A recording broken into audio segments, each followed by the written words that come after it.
ঘুমায়? কখন এলে? আগে এই আসছি, এখনো বাড়ি যায়নি। ও, তারপর রায়গড়ের খবর কি? আগে ভালো নয়।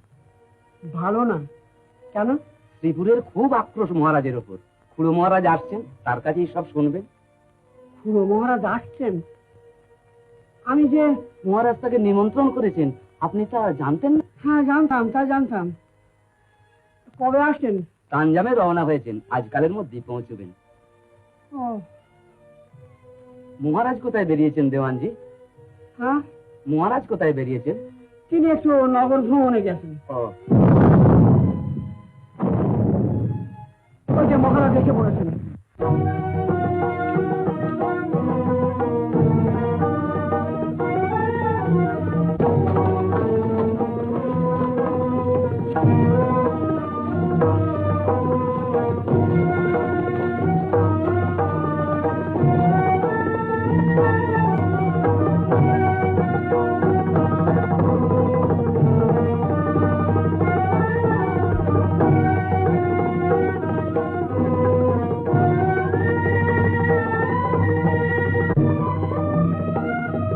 রায়গড় থেকে গোপন সংবাদ এনে সুখা অপেক্ষা করছে।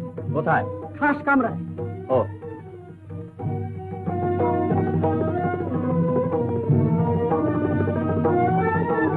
বলে দাও আর দরবার হবে না।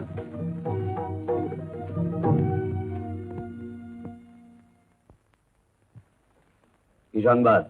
রায়গড়ে গোপন বৈঠক হয়েছে। কে কে উপস্থিত ছিলেন? খিজিরপুর, শ্রীপুর, ভাওয়াল। কি স্থির হলো? তারা কেউই মহারাজের নেতৃত্বে মুঘলের সঙ্গে যুদ্ধ করবেন না। শ্রীপুর মহারাজের হামলে কেন? রাজন্যবর্গের সম্মুখে মহারাজের আবেদনপত্র খণ্ড খণ্ড করে ছিঁড়ে ফেললেন। শ্রীপুর? খুড়ো মহারাজ? তিনি বললেন তিনি যুদ্ধের বিরোধী। সংঘবদ্ধভাবে মোগলকে বাধা দেওয়ার মতো একতা যখন নিজেদের মধ্যে নেই, তখন বৃথা লোকক্ষয় না করে মুঘলের বশ্যতা স্বীকার করে সন্ধি করাই শ্রেয়। রাজন্যবর্গ অনুমোদন করলে দেশের কল্যাণের জন্য তিনি সন্ধির প্রস্তাব নিয়ে দিল্লি যেতেও প্রস্তুত আছেন। মুঘলের পায়ে বাংলা বিক্রয় করবার ব্যবস্থা করছে ওই দেশদ্রোহী বৃদ্ধ। আমার নিমন্ত্রণ পত্র রাজা বসন্ত রায়কে দিয়েছিলে? হ্যাঁ মহারাজ। বিশ্রাম করবে।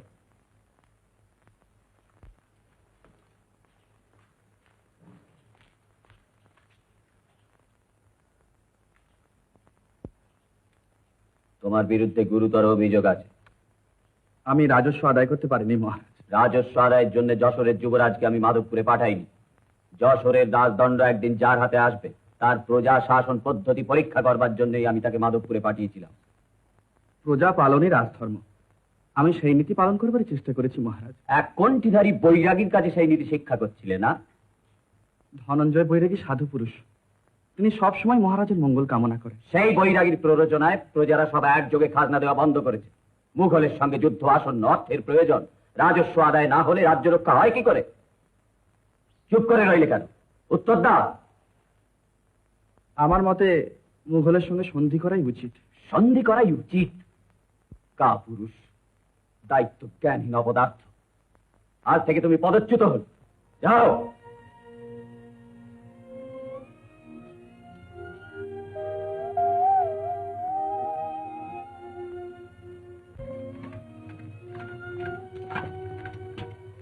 রানীমা কোথায়? কালীবাড়ি গেছে। রানী দিদি? রানীমার সঙ্গে গেছে, বৌরানী মহলে আছে।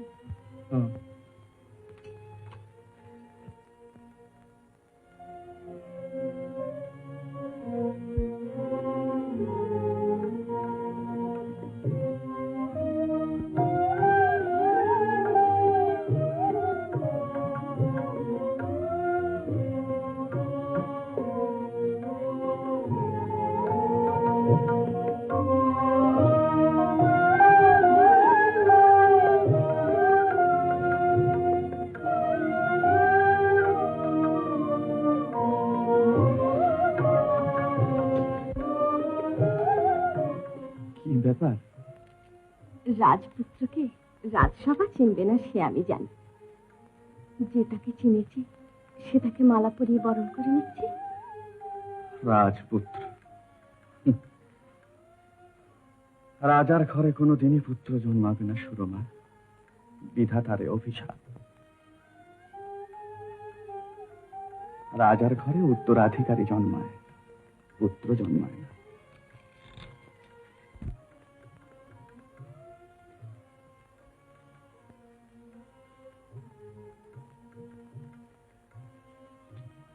তা তুমি যাওনি কেন মার সঙ্গে পুজো দিতে? মা নিয়ে গেলেন না। যায়নি ভালোই হয়। কেন?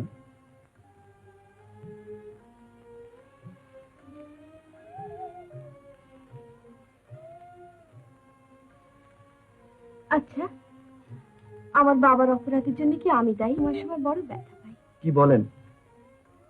বলেন, শ্রীপুরের মেয়েকে ঘরে এনে ছেলের এই দুর্নীতি। আমি কি তোমাকে কোনো পরামর্শ দিই?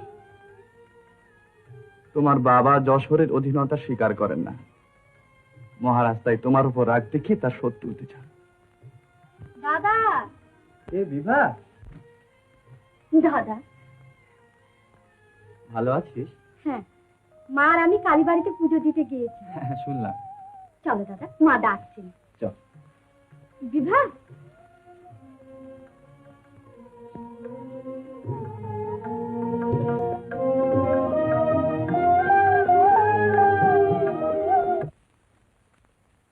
মা, উদয়, এসো বাবা, এসো। বেঁচে থাকো বাবা, দীর্ঘায়ু হয়। এসো, বসো। তোমার কল্যাণেই মায়ের পুজো দিয়ে ফিরলাম। হ্যাঁ, শুনলাম। মহারাজ রাগ করে ডেকে পাঠিয়েছেন শুনে ভয়ে আমার আর আহার নিদ্রা ছিল না বাবা। বিভা, মায়ের প্রসাদ দাও তোমার দাদাকে। মহারাজের সঙ্গে দেখা হয়েছে? হ্যাঁ, হয়েছে। কি বললেন বাবা? অপরাধ করলে মহারাজ তো কাউকে ক্ষমা করেন না মা, বরখাস্ত করলেন। তা ভালোই হয়েছে। সব কাজ সবাই পারে না বাবা। তোমার বাইরে বাইরে ঘুরে বেড়াতে হবে না। ভালোই হয়েছে।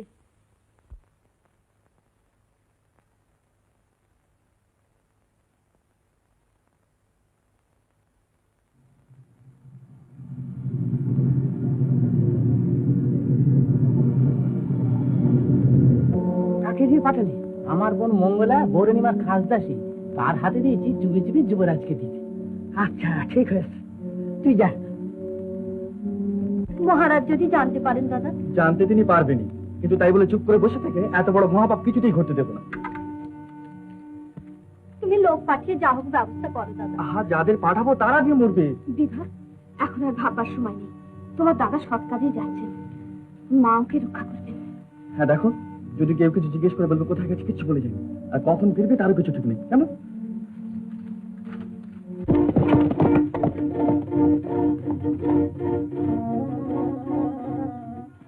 পথে দাদামশাইয়ের সঙ্গে দেখা হবে নিশ্চয়ই।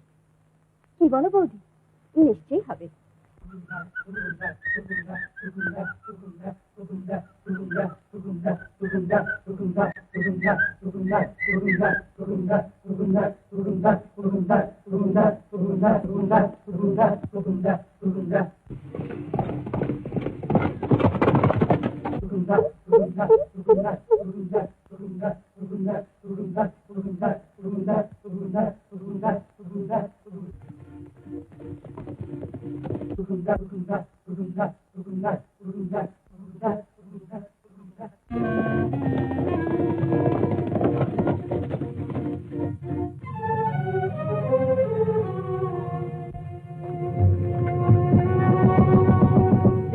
দরজা খোলো, দরজা খোলো, দরজা খোলো, নইলে দরজা ভেঙে ভেতরে যাবো।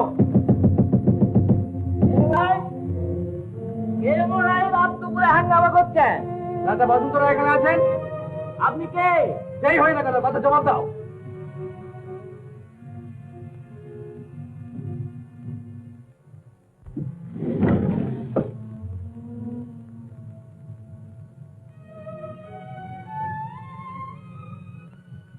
আমার অপরাধ নেবেন না হুজুর, আমি ঠিক বুঝতে পারিনি।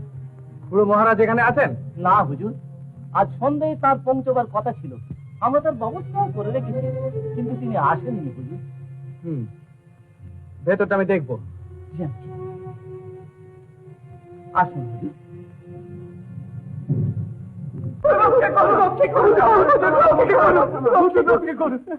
কি হয়েছে কি? এই গায়ে ডাকাত পড়েছে, সব লুটে ফুটে নিয়ে গেল হুজুর। সর্বনাশ, কোন গায়ে? আগে এই পাশে, এই কেশবপুর গ্রামে। তা আমি বুড়ো মানুষ, আমি কি পেরে উঠবো তাদের সঙ্গে? কজন ডাকা? আগে জনবারও হবে হুজুর। তাই তো, এখন উপায়? এই হুজুরের লোকজন গেলি ডাকাতের দল দেখলেই পালাবে। হুজুর রক্ষী করুন, রক্ষী করুন। আচ্ছা আচ্ছা, ওরে ওরে, পালকি নামা, পালকি নামা, পালকি নামা। এই ঘরেই মহারাজের বিশ্রামের ব্যবস্থা করা হয়েছে। সব লুটে ফুটে নিয়ে গেল। খাঁচায় থামো, তোমরা খেয়ে না, দেখি কি উপায় করা যায়। বাবা, তোরা একবার যা তো ডাকাতগুলোকে তাড়িয়ে দিয়ে আয়। দেখিস, মারধর করিস নি কেন? খুব করে ধমকে দিবি ব্যাটাতে। এই সন্ধ্যাবেলা হুজুরকে একলা রেখে আমরা যাবো না। আমি থাকবো তো হুজুরের কাছে, কোনো ভয় নেই। তোমরা যে খুব বীর পুরুষ তা তো বুঝতেই পারছি। না হুজুর, আপনাকে একলা ফেলে রেখে আমরা যেতে নাই। আহা, ভয়ের কোনো কারণে, এই তো খাসায় আমার কাছে রয়েছে। যা বাবা, যা, তোর সকলে মিলে যা, একটু পাশেই গা, যাবি আর আসবি। লোকের বিপদ আপদে সাহায্য করতে হয় লক্ষ্মী বাবা। যা যা যা, ওরে সবাই যা যা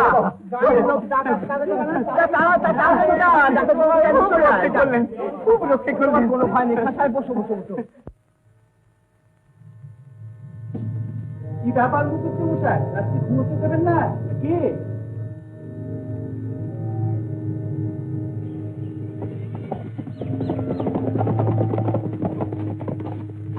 ওই বোধ করি ওরা এসে পড়েছে।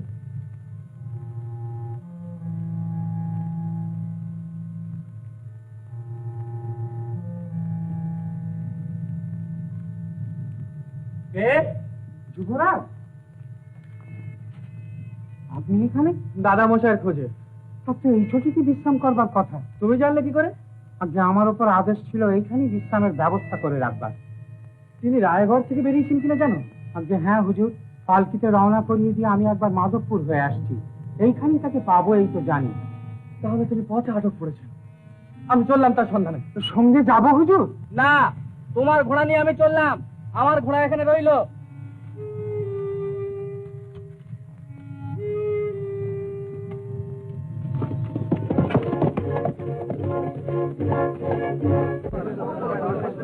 আবার যে একটা জঙ্গলের মধ্যে নিয়ে এলো খাঁচায়। লোকটা কিছু মতলব আছে। গায়ে ডাকাত পড়েছে, সব মিথ্যে। মহারাজের কাছ থেকে আমাদের সরিয়ে নিয়ে আসাই ওর মন্ত্র। আর আমরা যাবো না, ডাকো খাঁচাচ্ছে।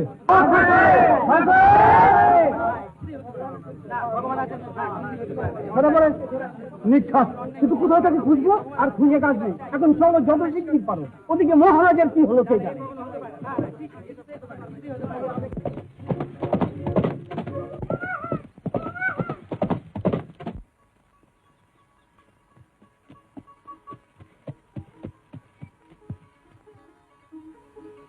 কি আশ্চর্য!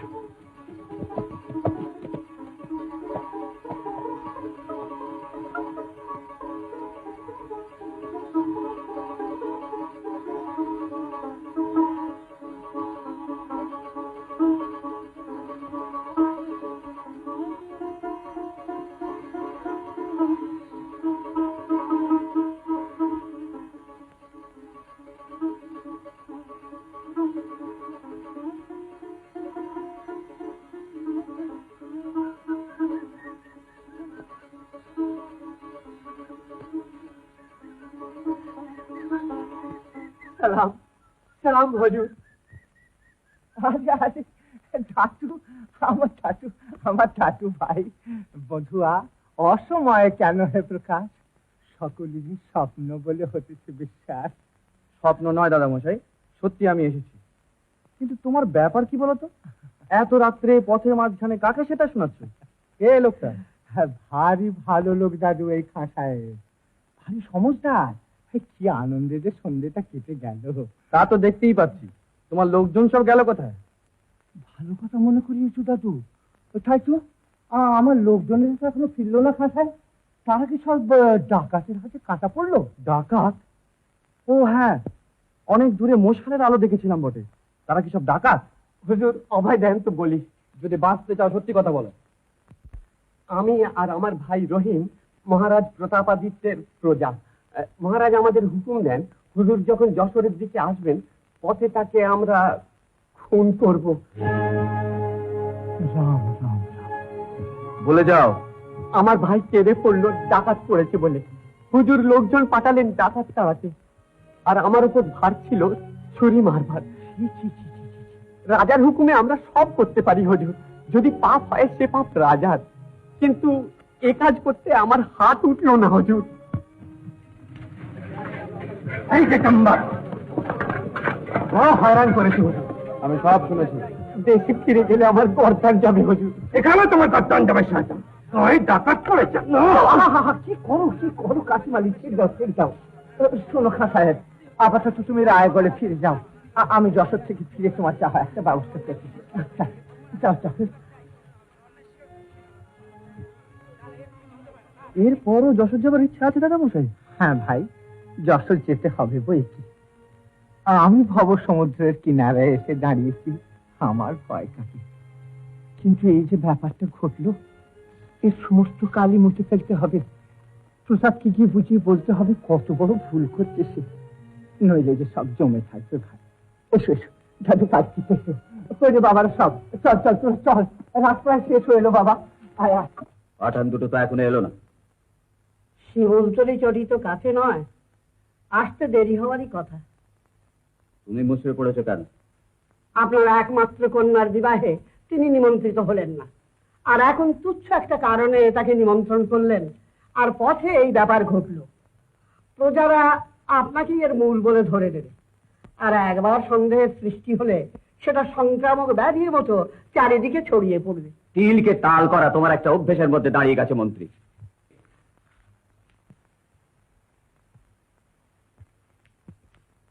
কি সংবাদ? কাল রাত্রি কাজ শেষ হয়ে গেছে মহারাজ। তুমি ঠিক জানো? জানা কথাই মহারাজ, আমার ভাই খবর নিয়ে এলো বলে। তোমার ভাই এখানে ফিরে এলেই বকশিস পাবে, এখানে হাজির থাকো। রাজমান, নজরবন্দি।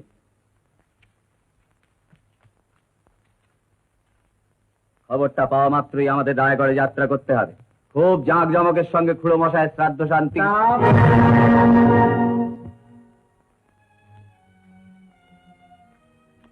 প্রতাপ, আমাকে ভয় কিসের? আমি তোমার পিতৃব্য, আর সে কথা যদি স্বীকার নাও করো, আমি বৃদ্ধ বলহীন, তোমার কোনো অনিষ্ট করি সে ক্ষমতাটা আমার নেই। আমার সঙ্গে কথা কও প্রতাপ, কতদিন পরে তোমার সঙ্গে দেখা হলো। এসো তোমাকে আলিঙ্গন করি। যে মুঘলের সঙ্গে সন্ধি করবার জন্য আমার শত্রুপক্ষের সঙ্গে গোপন বৈঠক করে তাকে আমি আত্মীয় বলে মনে করি না, তাকে স্পর্শ করতেও আমার ঘৃণা বোধ। হো, এই তোমার রাগের কারণ। তুমি কি সংবাদ পেয়েছো আমি জানি না, কিন্তু আমি তোমাকে বলছি, দেশের কল্যাণের জন্য দেশের কল্যাণ আপনার দ্বারা হবে না খুড়ো মশাই। আপনি দেশদ্রোহী।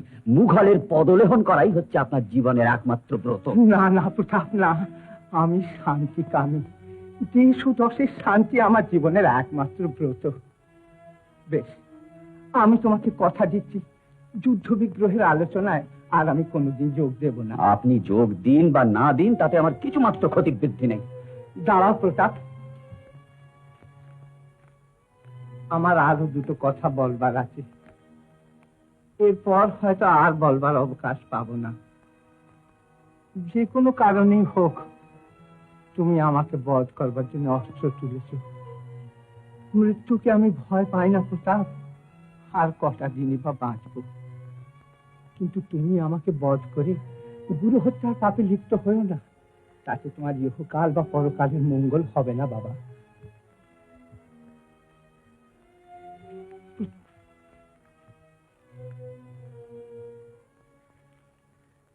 আপনি কেন এখানে এলেন মহারাজ?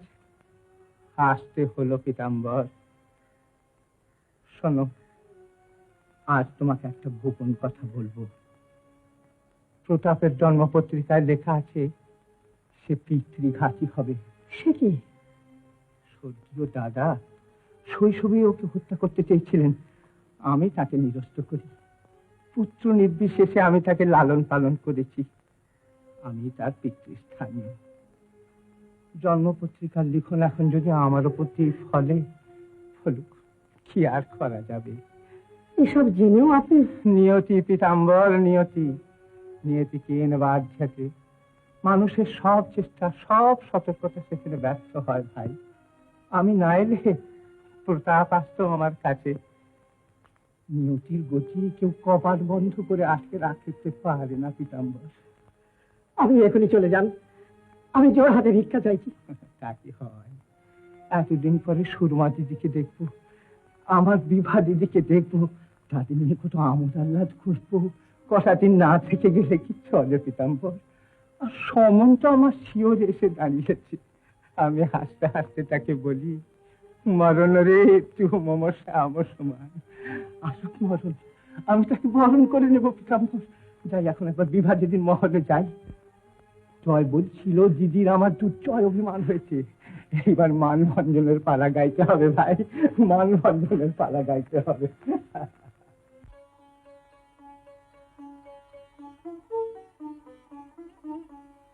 আজ তোমারে দেখতে এলেম অনেক দিনের পরে, আজ তোমারে দেখতে এলেম অনেক দিনের পরে।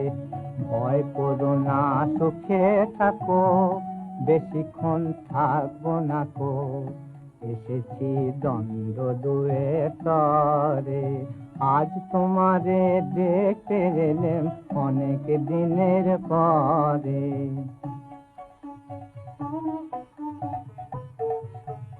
দেখবো শুধু মুখখানি, শোনাও যদি শুনবো বাণী।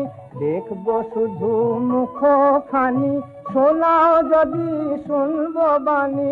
না হয় যাবো আড়াল থেকে, হাসি দেখে দেশান্তরে। না হয় যাবো আড়াল থেকে, হাসি দেখে দেশান্তরে। আজ তোমারে দেখতে এলেম অনেক দিনের পরে, আজ তোমারে। আর অভিমান করতে হবে না, হেসে দুটো কথা বলো দাদামশাইয়ের সঙ্গে, একদিন পরে এলেন। হলো তো, হাসি দেখবার জন্য আর আড়ালে যেতে হলো না। এবার দেশান্তরে যাওয়ার উদ্যোগ করুন। অত সহজে নয়, এক মাথা পাকা চুল এনেছি দিদি। নিকেশ না করে এখান থেকে এক পাও নড়ছি না। মিথ্যে বড়াই কেন করো দাদামশাই? আধ মাথা বই চুল নেই। হায় রে দিদি, সে একদিন ছিল যখন এই বসন্ত রায়েরও এক মাথা চুল ছিল। তখন কি আর এই এতখানি পথ বেশ তোদের খোঁজামত করতে আসতাম রে? ওরে, মাথায় একটা পাকা চুল দেখলে তোদের মতন 10টা সুন্দরী চারিধার থেকে ঘিরে ধরতো, আর মনের আনন্দে 50টা কাঁচা চুল তুলে ফেলতো। আচ্ছা দাদামশাই, আপনার যখন এক মাথা ভর্তি চুল ছিল, তখন আপনি এখনকার চেয়ে আরো সুন্দর দেখতে ছিলেন। দেখো দিদি, এ সম্বন্ধে অনেক মতভেদ আছে। এই ধরো না, আমার নাতনিরা আমার টাক দেখে মোহিত হয়, তারা আমার মাথা ভর্তি চুল দেখেনি। আবার আমার দিদিমারা আমার চুলের বাহার দেখে মোহিত হতেন, তারা আমার টাক দেখেনি। আবার যারা দুটোই দেখেছে তারা ঠাউরি করতে পারে না যে আমি আগে দেখতে ভালো ছিলাম না এখন দেখতে ভালো হয়েছি। কিন্তু তাই বলে তোমার যতটা টাক পড়েছে, এর চাইতে বেশি টাক পড়লে আর তোমাকে ভালো দেখাবে না দাদামশাই। ঠিক কথা বলেছিস দিদি, ঠিক কথা। টাকটাকে এইখানে আটকে রাখতে হবে, ওকে আর এগোতে দেওয়া হবে না। টাকের কথা থাক, শুনুন দাদামশাই, আপনি বিভার যাহা একটা উপায় করুন। ওর বড় দুঃখ। দুঃখ? কিসের দুঃখ দিদি? বিয়ের পর ঠাকুর জামাইকে একবারও নেমন্তন্ন করে আনা হয়নি। এতে ঠাকুর জামাইকে অপমান করা হচ্ছে না? আহ বৌদি, তুই থাম তো, ভালো করে শুনতে দে। হ্যাঁ দিদি, বলো তো শুনি। আচ্ছা বেশ শোনো। স্বামীকে এরকম তুচ্ছ তাচ্ছিল্য করলে কোন মেয়ে তা সহ্য করতে পারে বলুন দেখি দাদামশাই? ঠিক কথাই তো। বিভা ভালো মানুষ, তাই কাউকে কিছু বলে না, আপন মনে লুকিয়ে কাঁদে। হ্যাঁ, বিভা কাঁদে? কাঁদে না হাতি, কালো বিকেলে কাঁদছিল দাদামশাই। না দাদামশাই, চোখে বালি পড়েছিল তাই। আপনি ওর কথা শুনবেন না, আপনি ঠাকুর জামাইকে আনবার ব্যবস্থা করুন যদি বিবার হাসি মুখ দেখতে চান। নিশ্চয়ই নিশ্চয়ই, আমি এখনই ব্যবস্থা করছি। ও তাই দিদির আমার অমন ঢলঢলে মুখখানি শুকনো দেখাচ্ছে। ছি ছি ছি, ভারী অন্যায় হয়ে গেছে। আমি এখনই ব্যবস্থা করছি দিদি, আমি এখনই ব্যবস্থা করছি। দাদামশাই, তুমি যদি কারো কাছে এইসব কথা বলো, আমি আর জীবনে তোমার মুখ দেখব। ওরে, যার মুখ থেকে চোখ সরাতে পারবি না তাকে আগে আনি, চন্দ্রদ্বীপের চাঁদ থেকে তো আগে ধরে আনি। বিভা কই রে? বিভা মামা, এই যে তাই মশাই। রমাপতি, ভালো আছো? আজ্ঞে হ্যাঁ, এইমাত্র শুনলাম আপনি এসেছেন। হ্যাঁ, তোমার সঙ্গে দেখা হয়ে খুব ভালো হলো। আমার যে একটি কাজ তোমাকে করে যেতে হবে বাবা। আদেশ করুন। দেখো, আমাদের তরফ থেকে একটা ভারী ভুল হয়ে গেছে, যার জন্য বিভা বড্ড দুঃখ পাচ্ছে। দাদা মশাই, তুই চোখ পাকাচ্ছিস কেন বলতো? চলো রমাপতি, দাদা ভাইয়ের সঙ্গে একটা পরামর্শ করে যা হয় করা যাবে। চল।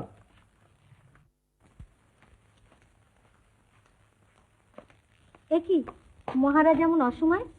আমি তোমার উপরে অন্তঃপুর শাসনের ভার ছেড়ে দিয়েছিলাম, তুমি তোমার কর্তব্যে অবহেলা করেছো। অবহেলা করেছি? নিশ্চয়ই অবহেলা করেছো। উদয় কাল রাত্রে প্রাসাদে ছিল না, তার কাছ থেকে কোনো কৈফিয়ত নিয়েছো?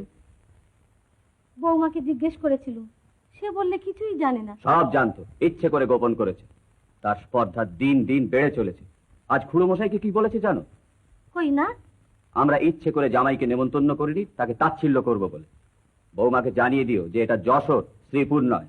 এখানে যদি তার বাস করবার ইচ্ছে থাকে তাহলে দাসী বাঁদির মতো থাকতে হবে, কোনো চাতুরি চলবে না। আর উদয়কেও বলে দিও, যখন তখন যেখানে সেখানে যাওয়া যাত্রার সঙ্গে মেলামেশা আমি বরদাস্ত করব না।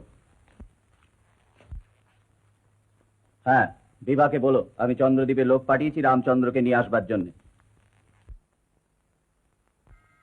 বেশ, তাহলে নেমন্তন্ন রক্ষে করাটাই স্থির হলো। ফার্নান্ডিজ, আমার ময়ূরপঙ্খী নৌকো যেন প্রস্তুত থাকে। আর সঙ্গে যাবে তুমি, রমাই, রামমোহন আর বাছাই করা কজন বাইজি।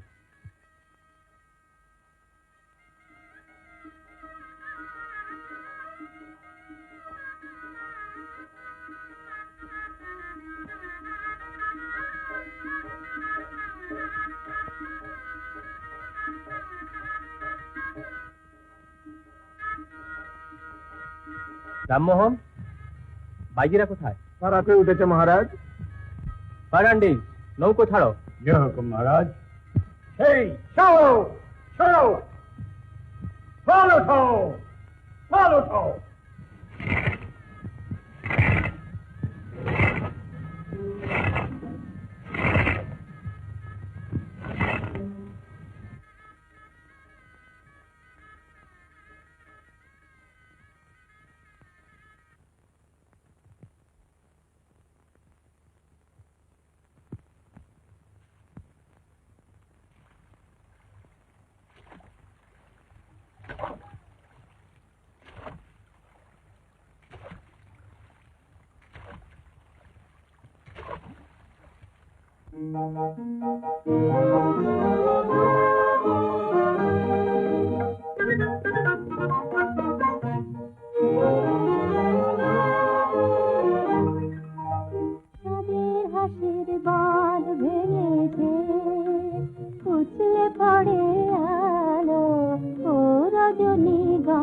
তোমার গন্ধ সুধা ধারালো, চাঁদের হাসি বাঁধ ভেঙেছে।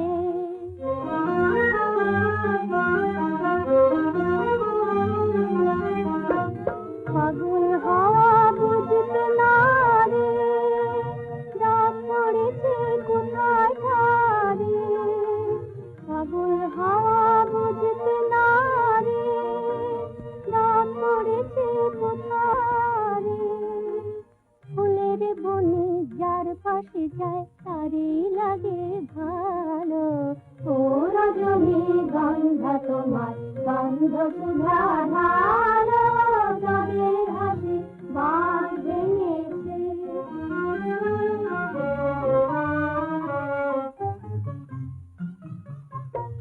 নীল গগনের ললাট খানে চন্দনে আজ মাখা, বনে বনের হংস মিথুন মেলেছে আজ পাখা। নীল গগনের ললাট খানে চন্দনে আজ মাখা, বনে বনের হংস মিথুন মেলেছে আজ পাখা। পারিজাতের কিশোর নিয়ে ধরা শশী ছড়া দিয়ে, পারিজাতের কিশোর নিয়ে ধরা শশী ছড়া দিয়ে। ইন্দ্রপদের কোন রমণ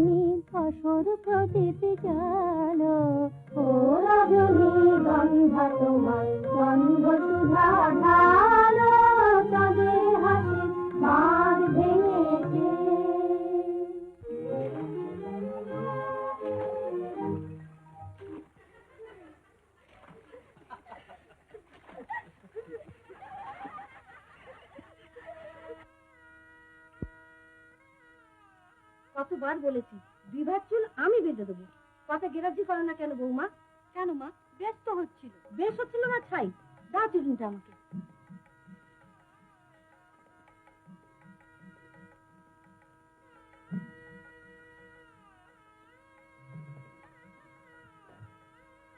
যাকে কুচ্ছিত দেখায় ইচ্ছে করে তাই করছে, এটাও বুঝতে পারিস না?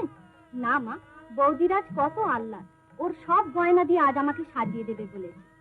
আমি বারণ করছি বিভা, ওর গয়না তুমি গায়ে তুলবে না। কেন মা? শিবপুরের মেয়ে, ওরা সব টুকটাক জানে, ওর গয়না গায়ে দিয়ে শেষকালে স্বামীর বিষ নজরে পড়বে। তুমি বৌদিকে বিষ নজরে দেখো তাই ওই সব কথা বলছো। শোনো মেয়ের কথা বলি, এতখানি বয়স হলো তোর, আর বুদ্ধি শুদ্ধি কবে হবে বিভা? ভিজে বিড়ালটির মতো। মা, আমি আর ওসব কথা শুনতে চাই না।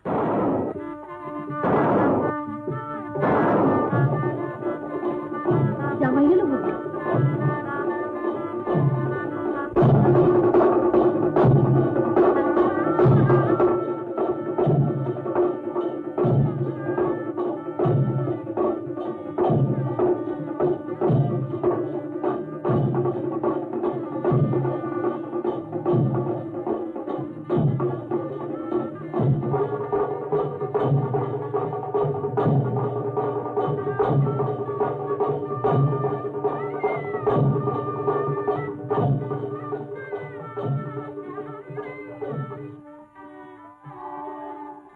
থাক থাক থাক, এসো এসো বাবাজি।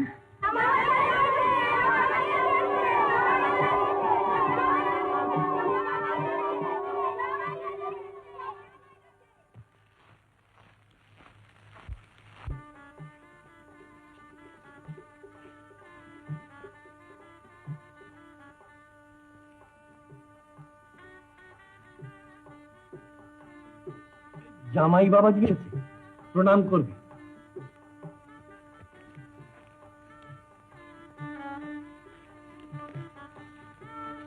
ভালো আছো?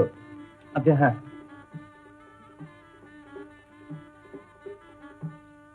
গত বছরের মতো বন্যা হয়নি তোমাদের ওখানে? আজকে না, তবে আশ্বিন মাসে এই নালিশ সম্বন্ধে কি করেছো? এই ইস্তাহার জারি করা হয়েছে।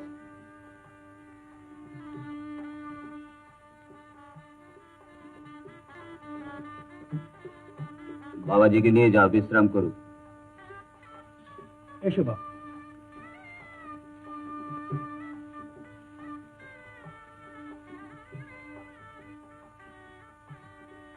মা জননী কই গো? আমার মা জননী কই? এই যে রানীমা, জয় হোক রানীমা। বসো বাবা রামমোহন, বসো। এই যে আমার মা জননী। ভালো আছে তো রামমোহন? আপনার শ্রীচরণ আশীর্বাদে রানীমা। জামাই কোথায় বাবা? আরামবাগে বিশ্রাম করছে। জামাইয়ের পথে কোনো কষ্ট হয়নি তো? না রানীমা, আমরা রেতে রেতেই নৌকো বেয়ে এসেছি। মহারাজের গরম সহ্য হয় না, তাই দিনের বেলা নৌকো করে রাখা হয়। ও তাই বুঝি পথে আসতে দেরি হলো? হ্যাঁ রানী। আমরা তো ভেবেই আসছি পথে কোনো আপদ বিপদ হলো বা। তোমার তরে এনেছি মা জননী, একবার পড়ো, দেখে আমার নয়ন জুড়াক। আহা, চমৎকার শাখা তোমাদের দেশে। এ আমার মা জননীর দেশে, মা জননীর তেরজার হাতের তৈরি। পড়ো মা, একবার আমি দেখি।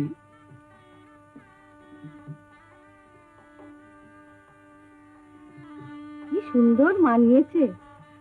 তুমি বিশ্রাম করো বাবাজি, আমি এসে অন্তঃপুরে নিয়ে যাবো। এই যে ভালো আছেন? হ্যাঁ। তোমার ভাতটিকেও সঙ্গে এনেছো বাবাজি? আমি রসভাণ্ড, সঙ্গে না থাকলে কি চলে? বেশ বেশ, কিন্তু এখানকার মাটি বড় শক্ত, দেখো শেষকালে ভাণ্ডটি না ভেঙে যায়। ভালো মাটি, বড় ভালো, ভাঙবার ভয় নেই। তাহলেই হলো। রামমোহন কোথায় বাবাজি? অন্দরমহলে গেছে। ও, তাহলে তুমি বিশ্রাম করো বাবাজি, আমি কিংবা উদয় এসে তোমায় অন্দরমহলে নিয়ে যাবো। কালমিনী মামা।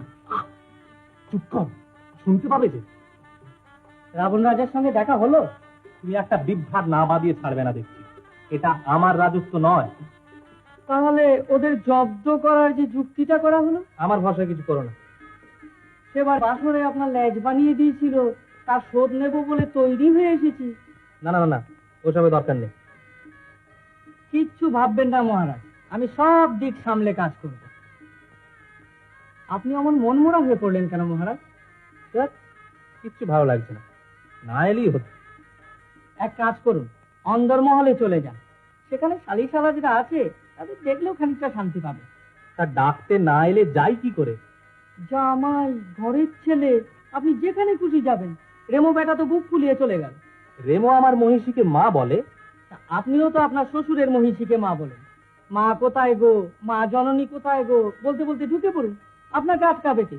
বলেন তুমি সঙ্গে যাই। তুমি যাবে অন্দরমহলে? ওর মতলব করো না রমাই, বিপদে পড়বে। এই যে মন্ত্রী জাম্ববান, ভালো আছেন? নামটাই ভুলে গেলে। আমি দেওয়ান পীতাম্বর। ভালো আছো রমাই? আগে হ্যাঁ, আমাদের মহারাজকে আর আহ, রমাই, দেখুন দেওয়ানজি, আমার সঙ্গে গুটি কয়েক বাইজি এসছে। তাদের তাদের বাসস্থানের সুব্যবস্থা করে দেওয়া হয়েছে, আপনার নাচ গানের আসরের ব্যবস্থা করা হয়েছে। সে হয় হবে, না হয় না হবে। না না, হবে না কেন, ব্যবস্থা করা হয়েছে। তাহলে এখন দয়া করে মহারাজকে অন্দরমহলে পাঠাবার ব্যবস্থাটা করুন। ও আচ্ছা, আমি এখনই খোঁজ দিচ্ছি, এখনই খোঁজ দিচ্ছি।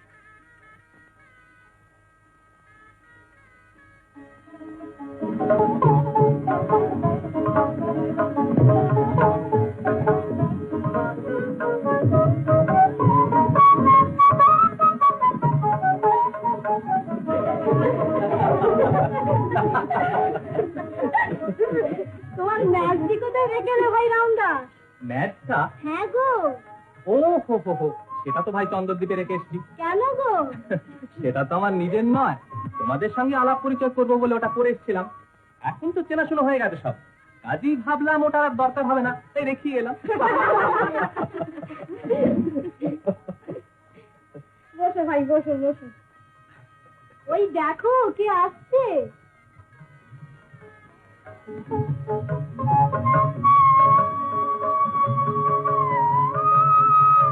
বসো ভাই বরের পাশে। কই কই আমার দিদি ভাই কই? কই দেখি, একটু ভালো করে দেখি। হ্যাঁ, মুখটা একটু তোল না দিদি। বাহ বাহ দিদি, বাহ বাহ বাহ। বসন্ত রায় আর সেদিন নেই রে দাদু ভাই, নইলে দিদি ভাইকে দেখে আজ এইখানেই আচার খেয়ে পড়তাম আর মরতাম। এখন বুড়ো হয়েছি, ও রোগে না পড়লে আর মরণ হবে না। এককালে বুঝি খুব আচার খেতেন দাদা মশাই? ঘড়ি ঘড়ি আচার খেতাম দাদা, ঘড়ি ঘড়ি আচার খেতাম। বড় কঠিন রোগ ছিল তো দাদা মশাই, সারলো কি করে? ওই যে তোমার দিদিমা আসার পরেই সেরে গেল। তার সঙ্গে যেই চুপি চুপি হওয়া, ওই রোগ অমনি ভয় সুর করে পালিয়ে গেল। তাই না? কি করে দেখি দেখি। তা আল্লাহ যদি হয়ে থাকে, একটু প্রাণ খুলে হাস না ভাই, দেখে নয়ন জুলুক। হ্যাঁ দাদু ভাই, দেখো দেখো আমার দিদিকে একটু ভালো করে দেখো। দেখে যদি আমি আচার খেয়ে পড়ি দাদা মশাই? তা যদি আচার খেতে পারো তাহলে তো বলবো বলি হারি দাদু, বলি হারি, তুমি রসিদ পুরুষ বটে। ভয় নেই, পড়তে আমরা দেবো না, লুপে নেবো। তোরা লুপে নিবি কেন? যার জিনিস সে লুপে নেবে। কি বলিস দিদি ভাই? হ্যাঁ ও মা, সুরমা দিদি, তোমার মুখটি চুন করে দাঁড়িয়ে আছো কেন? ও আমার দাদু ভাই কোথায়? উদয়, মিনতি, যা তো চট করে আমার নাম করে একবার উদয়কে ডেকে নিয়ে আসো। যা যা, শিগগির যা। চন্দ্রদ্বীপ থেকে বাইজিরা ছাড়া আর তো কেউ রামচন্দ্রের সঙ্গে আসেনি। তাহলে কোথেকে এলো? এখানকার লোক তো নয়, আমরাও তো কেউ কোনোদিন দেখিনি। ইচ্ছা করে গা ঘেঁষে চলে, যা তা বলছে সবাইকে। বলিস কি? ওগো বাচ্চা, শোনো শোনো, শুনছো? ওগো শোনো শোনো শোনো, ওগো বাচ্চা শোনো, জামাই মহারাজকে কোথায় নিয়ে বসিয়েছে বলতে পারো? গোয়াল ঘরে। গোয়াল ঘর? শোনো, কি জানি, গোয়ালে নিয়ে বসানোই বোধহয় নিয়ম। ওগো বিড়ালাক্ষী, শোনো। কাকে বলছো? তোমাকে। জামাইকে গোয়ালে নিয়ে গেছে কেন বলতে পারো? কে তুমি?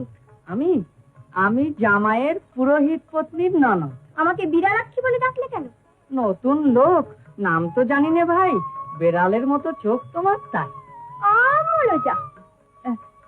দুটো কথা বলেই যাও না। ওগো দুটো কথা, এই যে সুপ্পুনখা। সুপ্পুনখা? এখনো অন্দরমহলে ঘুরে ঘুরে বেড়াচ্ছ? এমন বেহা মেয়ে মানুষ তো বাপের জামে দেখিনি কেউ। কে জানে কে বলে কিনা জামাইয়ের ননদ। তোর জামাইয়ের ননদ হবো কেন? জামাইয়ের পুরোহিত পত্নীর ননদ। তার যার ননদই হও না কেন, এখন ভালো ভালো অন্দরমহল থেকে যাবে কিনা বলো, নাহলে বটন দাস দেখে ঘাড় ধাক্কা দিয়ে বার করে দেবো। মুখ তো না যেন এক গাছের ছেঁটা। আর তোর মুখ তো নর্দমা, ঝাঁট দিলেও পরিষ্কার হয় না। ওই রে, জামাইয়ের জলপান গুছুতে এত দেরি হচ্ছে কেন? এই যে নিকষা জননী, আপনাকেই খুঁজছিলাম। ওমা, কি আবার কি? আমি জামাই মহারাজের পুরোহিত পত্নীর ননদ। হ্যাঁ, আমি যে তোমায় চিনি ঠাকুর, জোর তোমায় খেলে টেনে এনেছে।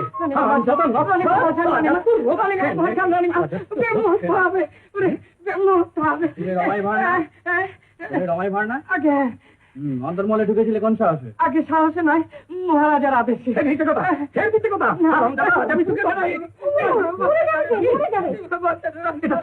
এটা চামার রানীমা, এটাকে মারলে আমার কথা শোন মোহন, ছেড়ে দে বাবা, ছেড়ে দে। মহোদয়, এটা অন্দর থেকে বার করে দে বাবা। মোহন, ছেড়ে দে বাবা, ছেড়ে দে। আপনার আদেশ রানীমা? চল চল, তো বেটাকে আমি খাল পার করে রেখে আসবো রে বেটা। মা, মহারাজার কানে যেন কথাটা না যায়, তাহলে রক্ষে থাকবে না। জামাই বাবাজির বুদ্ধি শুদ্ধি একটু কম, হাজার হোক ছেলে মানুষ তো। সন্ধ্যের সময় অন্তঃপুরে একটা ব্রহ্ম হত্যা হতো যদি রাজমহিষী সেখানে না থাকতেন। কেন, কি করেছে কি? ওর সেই ভাতটাকে স্ত্রীলোক সাজিয়ে অন্তঃপুরে নিয়ে গিয়েছিল। স্পর্ধা। তারপর কোনো কথা গোপন করো না। সেখানে মেয়েদের সঙ্গে, এমনকি রাজমহিষীর সঙ্গেও ঠাট্টা বিদ্রুপ করেছে। হ্যাঁ, লক্ষ্মণ, রামচন্দ্র কোথায়? কোথায় রামচন্দ্র? গানের আসরে। নিশ্চিন্ত মনে গান বাজনায় মেতেছে। মহারাজ যদি শুনে থাকেন, আমার বুক কাঁপছে বৌদি। না না, মহারাজের কানে যায়নি, তাহলে এতক্ষণ একটা হইচই বেঁধে যেত। ওই যে তোমার দাদা আসছে।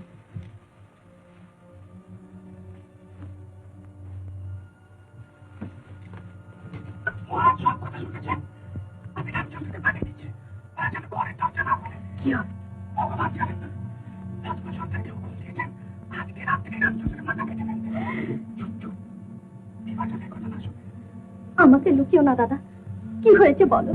এসে বলছি বোন, এসে বলছি।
আরে এসো যুবরাজ ভায়া, এসো এসো। তোমার ভগ্নীও এলেন না, তোমার গৃহিণীও এলেন না। তুমি না হয় এসে একটু গানের আসরে বসো। বাইরে এসো, কথা আছে। কি ব্যাপার?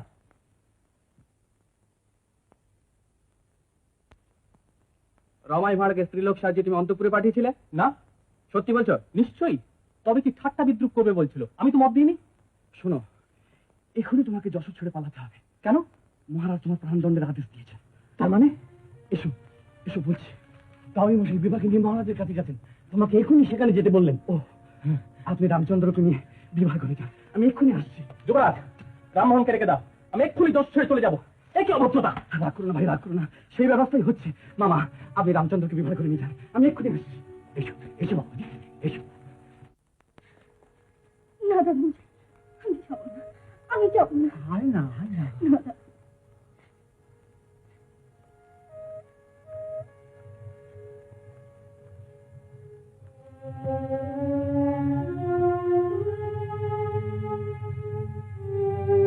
বাবা প্রতাপ,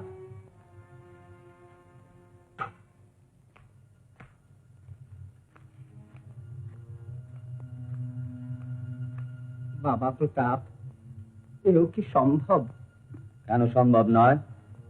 ছেলে মানুষ, সে তোমার অবজ্ঞার পাত্র, সে কি তোমার ক্রোধের যোগ্য বাবা? আগুনে হাত দিলে হাত পড়ে, আগুন ছেলে মানুষ বলে ক্ষমা করেন। এখন আমার বিশ্রামের সময় বিরক্ত করবেন না, জানে কেন? দেখো বাবা, যে অপরাধ করে সে দুর্বল, ক্ষমা যে করে সেই শক্তিমান। দেখুন খুড়ো মশাই, যশোরের রায় বংশের মান অপমান কিসে হয় সে বোধ যদি আপনার থাকতো, তাহলে ওই পাকা মাথাটাকে ধুলোয় লুটিয়ে দেবার ব্যবস্থা আমাকে করতে হতো না। আমার দুর্ভাগ্যই আপনাকে বাঁচিয়ে রেখেছে। আমার কাজে বাধা দেওয়ার চেষ্টা করবেন না, জান এখান থেকে। বুঝেছি প্রতাপ, যে ছুরি একবার তুমি তুলেছ, কারো রক্তপান না করে সে ফিরবে না। বেশ, আমি ছিলাম তোমার প্রথম লক্ষ্য। পড়ুক তোমার ছুরি আমার বুকে, পড়ুক বাবা।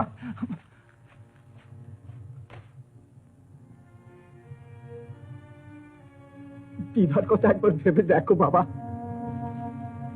বিভার কথা বিভা ভাববে, আপনাকে তার জন্য ওকালতি করতে হবে না। বিভা আমার মেয়ে, বংশমর্যাদা জ্ঞান ওর আছে। বেশ, ওর কি বলবার আছে বলুক, আমি শুনবো। আচ্ছা, আচ্ছা দিদি, দিদি।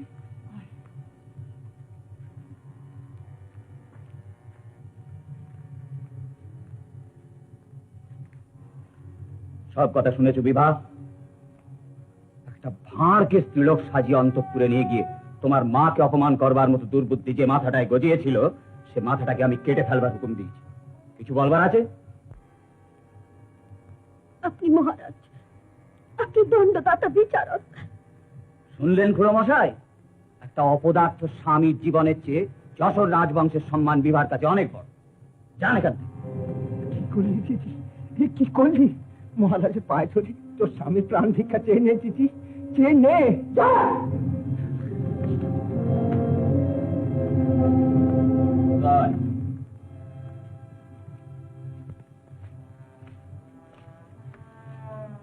আজ রাত্রে অন্তঃপুর পাহারা দেবার ভার তোমার।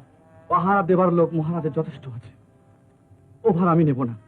স্নেহ অতিক্রম করে কর্তব্য পালন আমি করতে পারবো না। পারবে না? না মহারাজ, পারবো না।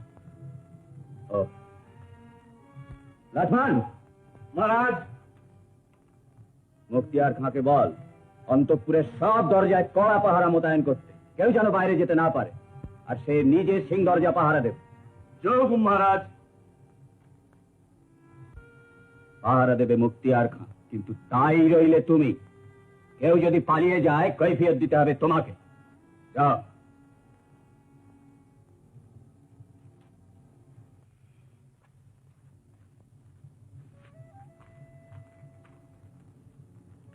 দাদু, তুমি একটু স্থির হয়ে আমার কাছে বসবে। এসো, এসো দাদু।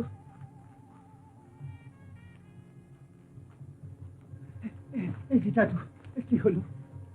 কোনো ভয় নেই বিভা, আমি বেঁচে থাকতে রামচন্দ্রকে কেউ স্পর্শ করতে পারবে না। সুরমা, দরজা বন্ধ করে দাও, মোহনকে আমি ডেকে আনতে যাচ্ছি। কোনো ভয় নেই ভাই, কোনো ভয় নেই। মৃত্যুকে আমি ভয় করি না।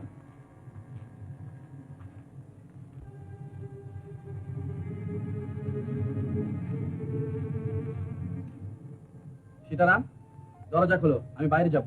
হুকুম নেই যুবরাজ, দরজা খোলো, বিশেষ দরকার। মহারাজের কড়া হুকুম। আমাকে যেতেই হবে, ইচ্ছা হয় জোর করে আটকাও। আপনি জানেন আমি তা পারবো না, কিন্তু আমার বাঁচবার উপায়। কি করতে বলো? আমাকে বেঁধে রেখে যান, একটা কৈফিয়ত দিতে পারবো। বেশ, তাই হোক।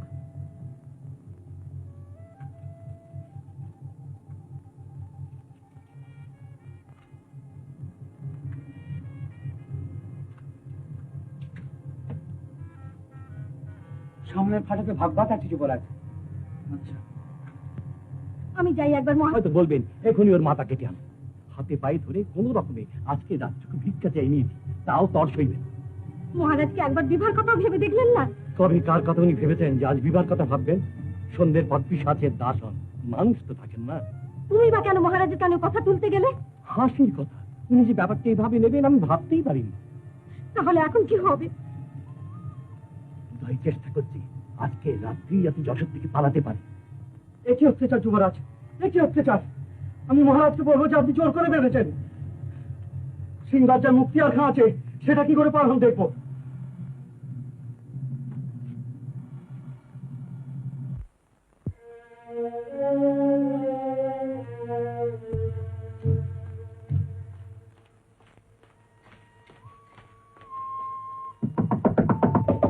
কে?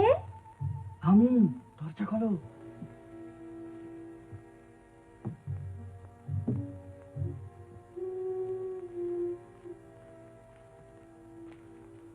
দূরা দূরা আমার সামনে থেকে, তোর জন্য তার এই বিপত্তি। আগে করে নিয়ে যাবো তোমার নৌকোয়।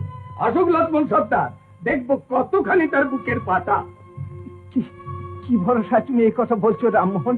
আপনার শ্রীচরণের আশীর্বাদে আর এই লাঠির ভরসায় 100 লোকের মরানো এই লাঠির জোরে। যশোরের রাজবাড়িতে 100 ঢের বেশি লাঠি আলাতে রামমোহন, লাঠিতে কিছু হবে না, অন্য উপায় ঠিক করতে হবে। তোমাদের নৌকো কোথায়? আগে দক্ষিণের খালে। দক্ষিণের খালে? আগে হ্যাঁ। একটা উপায় হলেও হতে পারে। আচ্ছা তুমি এসো আমার সাথে।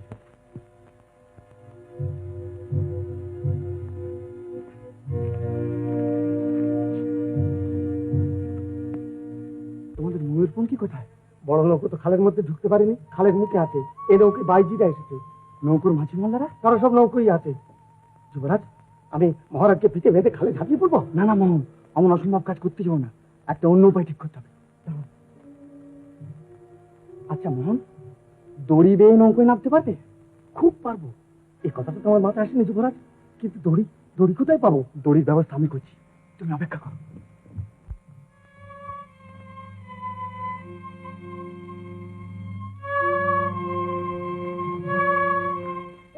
সুরমা, সুরমা, আমার মহলে যেখানে যত বিছানা চাদর আছে সব নিয়ে এসো। কি হলো দাদু, কি উপায় করলে?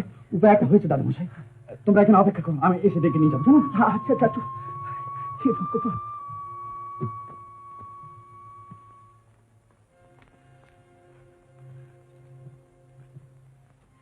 এই কথাটা আরো চাই সুরমা, ছাদ থেকে নৌকো হয়ে পৌঁছানো যায়।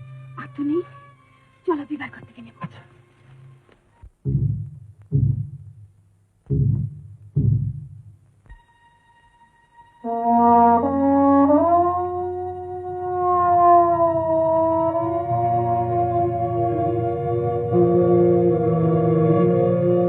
তোমার সন্তান বেঁচে থাকতে কোনো ভয় নেই মা জননী, কোনো ভয় নেই। ভগবান তোমার মঙ্গল করুন, ভগবান তোমার মঙ্গল করুন। তুই আগে নেবে যা রেমো, তারপর আমি নামছি। তুমি পারবে দাদু, পারবে নামতে? হ্যাঁ হ্যাঁ, খুব পারবো, নেবে যা রেমো।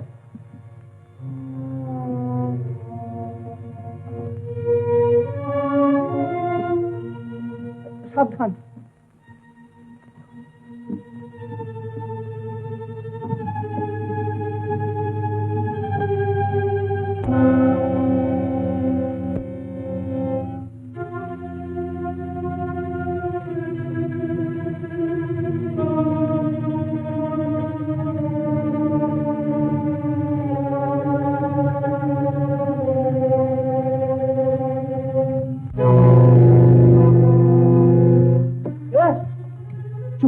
গোল করিসনি।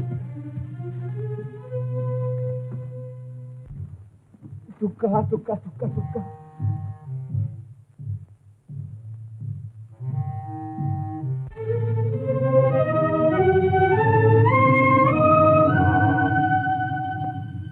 টুকা টুকা টুকা।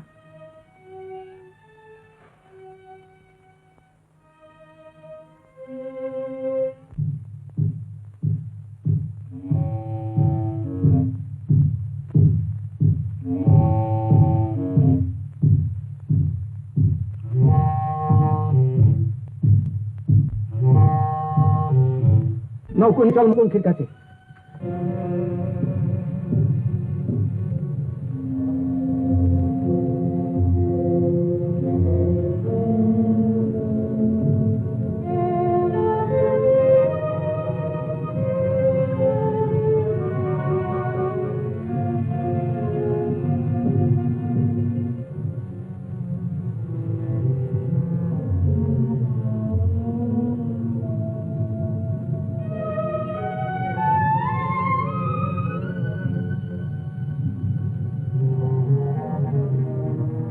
দেখি সব ঘুমিয়ে পড়ছে। চুপ চুপ সাহেব, বড় বিপদ। এখন নৌকো ছাড়তে হুকুম দাও, পরে সব শুনবে, পরে সব শুনবে। আসুন আসুন মহারাজ।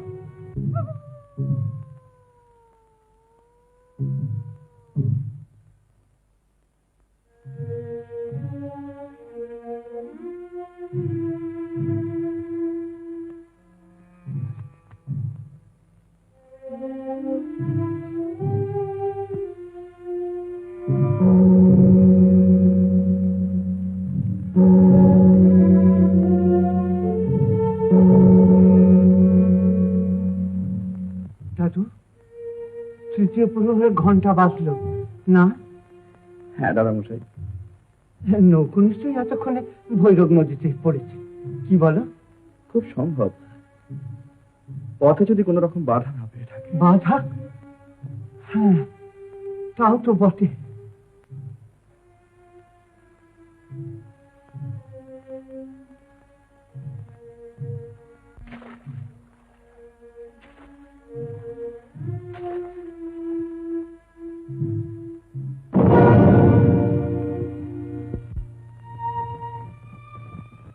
রাজমান, ও কিসের আওয়াজ? কামানের। কামানে? আর ভয় নেই বিভা, নৌকো ভৈরবে পড়েছে। কি করে বুঝলে দাদা? কামানের আওয়াজ শুনলি না? ওদের নৌকোয় কামান আছে, এই তারই আওয়াজ। যাক, ভগবান রক্ষা করেছে, ভগবান রক্ষা করেছে। আর ওদের নৌকো আটকাতে পারবে না তো? তার সাধ্যি ওদের নৌকো আটকায়। ময়ূরপঙ্খী নৌকো পাখির মতো উড়ে চলে যাবে।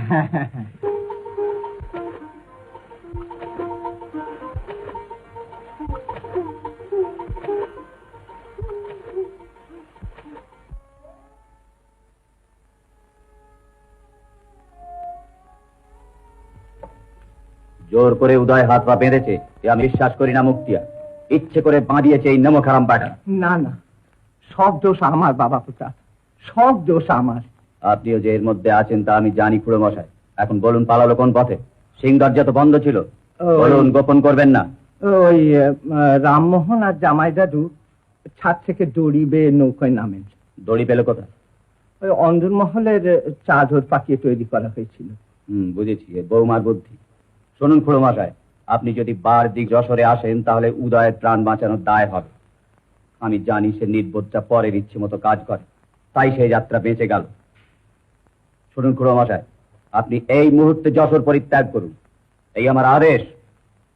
ভালো কথা প্রতাপ, তাই হবে।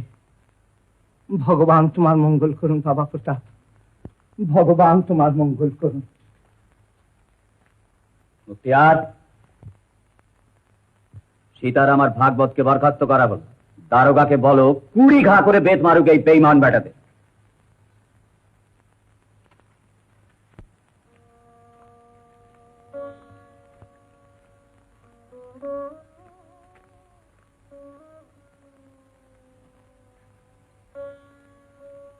এই রইল দিদি সেটার, এই সেটা আর বাঁচবে না। সব তার কথা প্রতাপ ছিঁড়ে দিয়েছে দিদি, সব তার কথা ছেড়ে দিয়েছি। সুখে থাকো শুধু মা, সুখে থাকো দিদি, সুখে থাকো।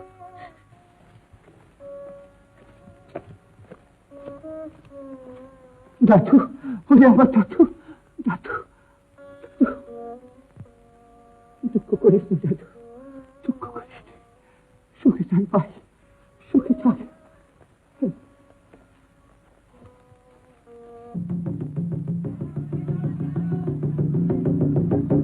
শোনো সবাই, 2 বছরের বাকি বকেয়া খাজনা 3 দিনের মধ্যে কাচারিতে উসুল দিতে হবে।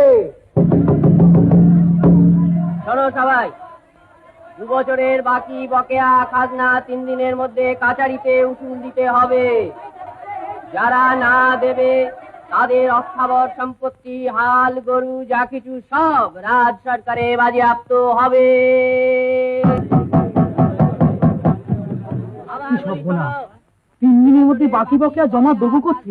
চলো বৈরাগী ঠাকুরের কাছে গিয়ে তার সাথে পরামর্শ করে যা হয় করা যাবে। তাই চল।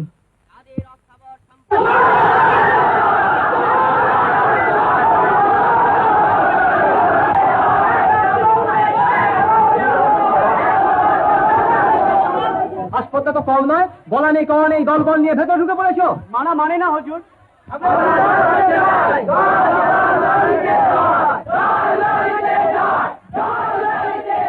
যুবরাজ ভাই, আমার প্রাণের রাজা, তোমরা এখানে কেন?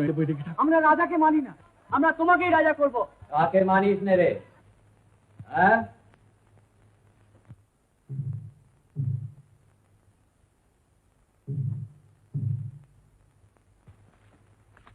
কাকে রাজা করতে চাস তোরা? নাম হই মহারাজ, আমরা দরবার করতে এসেছি হুজুরের কাছে। এই তোমার সেই বৈরাগীটা না? তুমি সমস্ত প্রজাদের খেপিয়ে তুলেছো।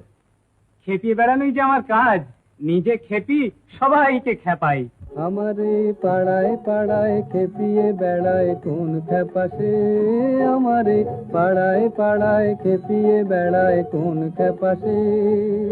ওরে আকাশ জুড়ে মোহন সুরে কি যে বাজে কোন বাতাসে, আমারে পাড়ায় পাড়ায় খেপিয়ে বেড়ায় কোন খেপাসে। ওরে খেপার দল, গান ধর রে গান ধর, রাজাকে পেয়েছিস, আনন্দ করে নে, আনন্দ করে নে। আমি এতক্ষণ অবাক হয়ে দেখছিলাম তোমাদের স্পর্ধা কতদূর বেড়েছে। ওসব পাগলামো করে আমাকে ভোলাতে পারবে না। মাধবপুরের 2 বছরের খাজনা বাকি পড়েছে, দেবে কিনা? না মহারাজ, দেব না। দেবে না? যা তোমার নয় তা তোমাকে দিই কেমন করে মহারাজ? আমার নয়? আমাদের ক্ষুধার অন্ন তো তোমার নয় মহারাজ। যিনি আমাদের প্রাণ দিয়েছেন এ অন্ন যে তারই, সে তোমাদের দিই কেমন করে? তুমি প্রজাদের খাজনা দিতে বারণ করেছো। হ্যাঁ মহারাজ, আমি তো বারণ করি। ওরা মুখ্যু, পেয়াদার ভয় সব দিয়ে দিতে চায়। আমি ওদের থামিয়ে রাখি, বলি পাগল, সব দিলে যে তোরা প্রাণে মরবি, মহারাজকে প্রাণী হত্যার পাপে পাপী করবি। খবরদার, খাজনা দিসনি। তোমার কপালে অনেক দুঃখ আছে বৈরাগী। কপালের দুঃখ যে আমরা আমাদের বুকে রেখেছি মহারাজ, বেঁচে থাক আমাদের দুঃখ। ইচ্ছে করছে তোমার এই কণ্ঠি শুদ্ধ কণ্ঠাটাকে টিপে ধরে চিরদিনের মতো বাকরোধ করে ছেড়ে দিই। মুক্তিয়ার, নজরবন্দি সব। থাম থাম থাম। আর ধরে কাটাতে ফটকের পাশ। দেখো না, লোকগুলো শুধু শুধু এসে হই হই করে চলে গেল। মহারাজ তো চোটে আগুন, এ সব দোষ পড়বে উদয়ের ঘাড়ে, এ তোমরা দেখে নিও। মহারাজ, বৌমাকে আমি তার বাপের বাড়ি পাঠাতে চাই। উদয়ের অধঃপতনের মূলে আছেন তিনি। বৌমা কি এখন বাপের বাড়ি যেতে চাইবেন? তার ইচ্ছা মতো কোনো কাজ হবে না। আজই আমাকে জানিয়ে দেবে কখন তিনি যেতে প্রস্তুত হতে পারবেন। আচ্ছা, আমি বৌমাকে জিজ্ঞেস করছি।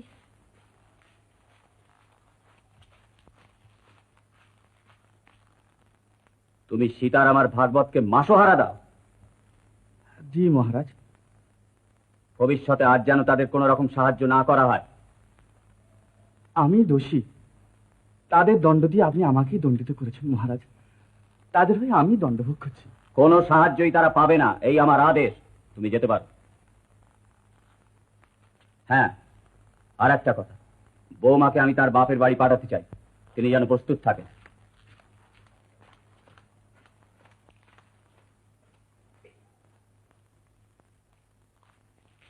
কেন মা আমাকে বাপের বাড়ি পাঠাতে চাইছেন? অত শত জানি না বাছা, মহারাজ বললেন বৌমাকে বাপের বাড়ি পাঠাতে হবে, তাই তোমায় বলছি তৈরি হয়ে নিতে। কেউ নিতে আসেনি, আমার যাটা কি ভালো দেখাবে মা? কেন ভালো দেখাবে না? অন্য কোথাও নয়, বাপের বাড়ি। সুরমা কি কোনো অপরাধ করেছে মা? কি জানি বাবা, মহারাজ কি ভেবে কি করেন। আমাকে কষ্ট দেওয়া ছাড়া আর তো কোনো কারণ দেখি না। কেন, সুরমা কি ভিখিরি? যখন খুশি রাখবে, যখন খুশি বিদায় করে দেবে? তো বেশ, তার যদি রাজবাড়িতে জায়গা না হয় আমাকে বিদায় দাও, আমিও চলে যাই। এখানকার অনেক শান্তিতে থাকবো, সে আমি যেখানেই থাকি না কেন। উদয়, উদয় শোন বাবা, উদয়। আমার কাছে আর জানা, বৌমা যদিও বা বাপের বাড়ি যেতে রাজি হলো, ছেলে বলে বউ চলে গেলে সেও বাড়ি ছেড়ে চলে যাবে। টুক করেছে রানীমা, টুক করে। শ্রীপুরের মেয়ে সব এক একটি গুণী, এক সন্ন্যাসী ওদের রাজার গুরু। আমার বড় জায়ের পিসেমশাইয়ের নাতনির বিয়ে হয়েছে শ্রীপুরে, তার কাছেই তো শোনা। আমাদের রূপকিনিও কম গুণীর নয়, রূপটাকে তারও খুব হাত যশ। তোমার সঙ্গে জানাশোনা আছে নাকি? বামি তো রোজ যায় তার বাড়ি। কে? আমাদের বামি? হ্যাঁ গো রানীমা, দাও না একবার তাকে সেখানে পাঠিয়ে। এমন ওষুধ এনে দেবে যে তখনই তখনই যুবরাজ বউকে বিষ নজরে দেখবে। তখনই তখনই? তখনই তখনই, আমার যে নিজের চোখে দেখা রানীমা।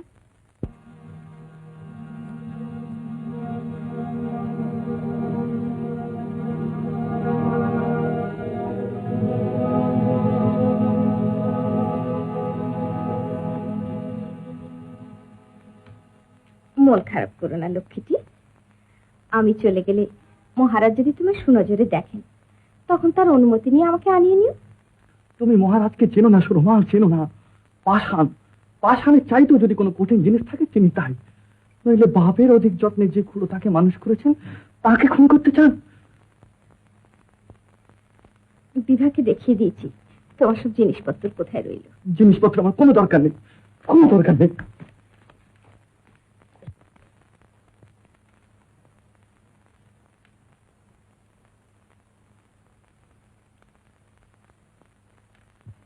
এত দেরি করলি মঙ্গলা দুটো পান আনতে? রানীমার মহলে পান সাজা হচ্ছে বৌরানী, বামি পান সাজছে, বললো এই দুটো এখন নিয়ে যা, পরে পানের ডিবে পাঠিয়ে দিচ্ছি। আমি তো চললাম, আর তোদের যখন তখন পানের জন্য বিরক্ত করবো না।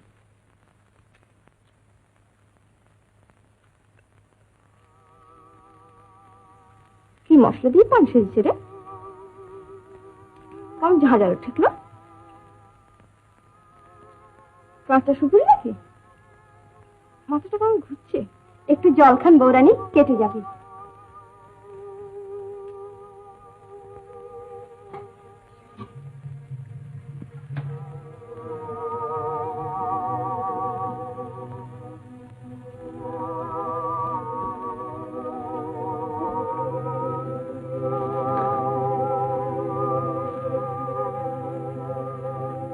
না রে, বুক কেমন করছে। বৌদি,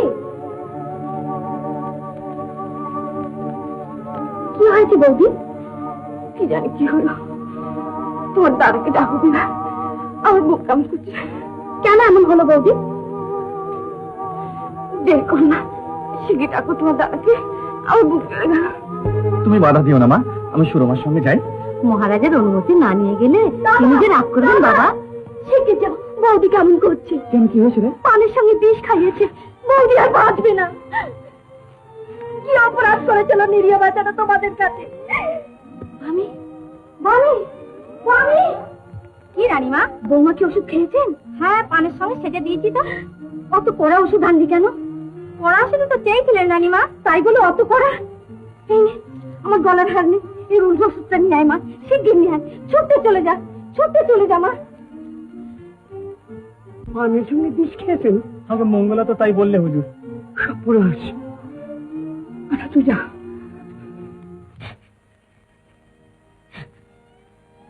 একটু পানি ধুয়ে দাও।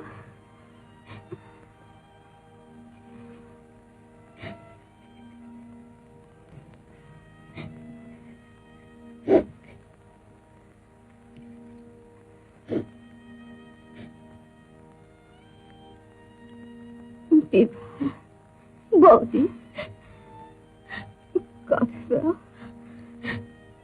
তোমার দাদাকে দেখবে, কথা দিচ্ছি বৌদি, কথা দিচ্ছি। আমি এসছি। সুরমা, আমার ঘরের লক্ষ্মী, আমার সব অপরাধ ক্ষমা করো মা। শান্তি হোক, শান্তি।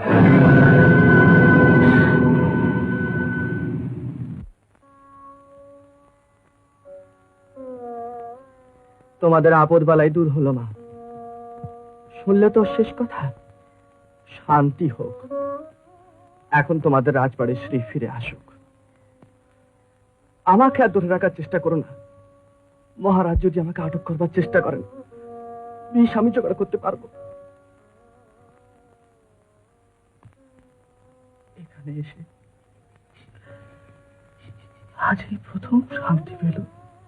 বৌদি,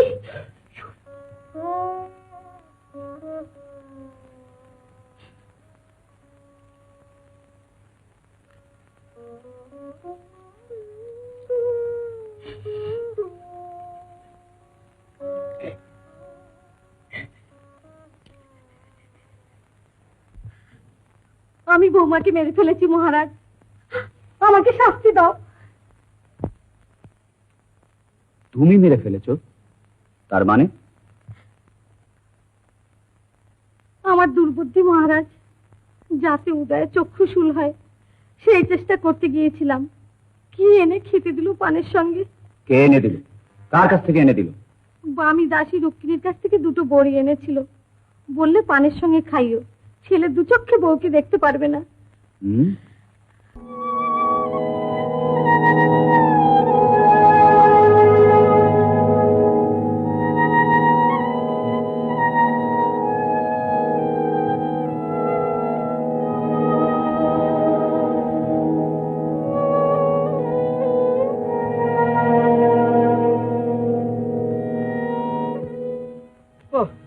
সতীলক্ষ্মী বৌরানীরে বিষ খাইয়ে মারল।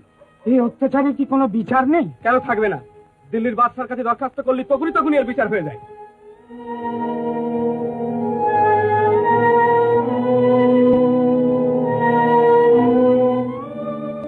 না ভাই সাহেব, আমাদের পরামর্শ মতো ভগবদ্দা দিল্লি যাবে, নিজের হাতে দরখাস্তখানা বাদশাকে পেশ করবে। দরখাস্ত ভগবদ্দা লিখে এনেছে, তোমরা শোনো। ভগবদ্দা পড়ে শোনো। মহারাজ প্রতাপাদিত্যের অত্যাচার সহ্য করিতে না পারিয়া আমরা বাদশার শরণাপন্ন হইতেছি। সম্রাটের সহিত যুদ্ধ করিবার জন্য মহারাজ গত 3 বৎসর অজন্মা হইয়াছে, কর দিতে পারি না, অতিরিক্ত কর দিব কি করিয়া? যুবরাজ উদয়াদিত্য প্রজার পক্ষ লইয়াছেন বলিয়া নির্যাতন ভোগ করিতেছেন। যুবরাজ পত্নী শ্রীপুর রাজার কন্যা সুরমা দেবীকে বিষ দিয়া হত্যা করা হইয়াছে। মহাশক্তিমান দিল্লীশ্বর আমাদের প্রার্থনা, মহারাজ প্রতাপাদিত্যকে সিংহাসনচ্যুত করিয়া তদীয় পুত্র যুবরাজ উদয়াদিত্যকে সিংহাসনে স্থাপন করিয়া যশোহর রাজের প্রজাবৃন্দকে রক্ষা করুন। ইতি যশোহরের নিপীড়িত প্রজাবৃন্দ। ভগবদ্দা, তোমার যাতায়াত আর রাহা খরচার ধরুন এই টঙ্কা তোলা হয়েছে, একটু বুঝে খরচা করো দাদা, আর নিজের হাতে দরখাস্তখানা বাদশার হাতে তুলে দেবে। তার বলতে হবে, আমি নিজে বাদশার হাতে তুলে দেব।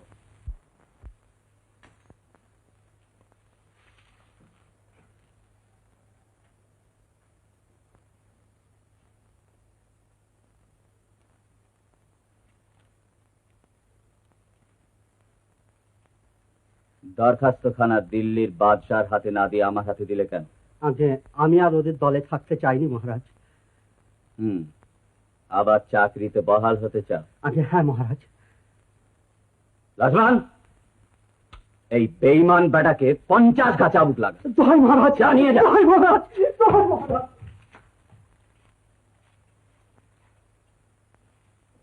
মন্ত্রী, তুমি কি বলতে চাও?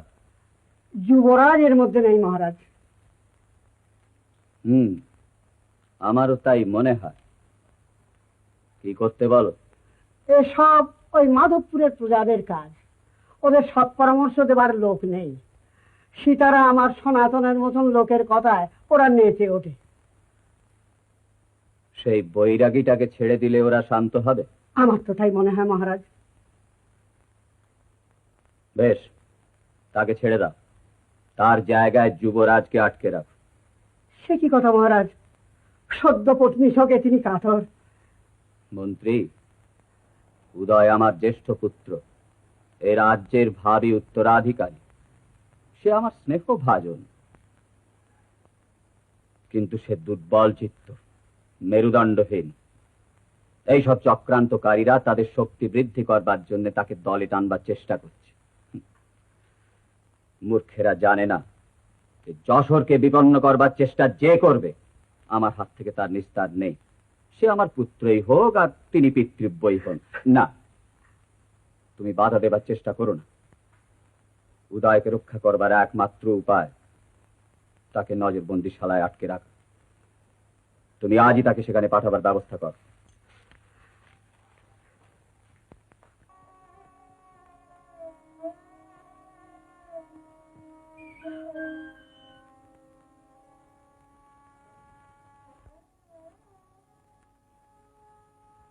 যুবরাজ?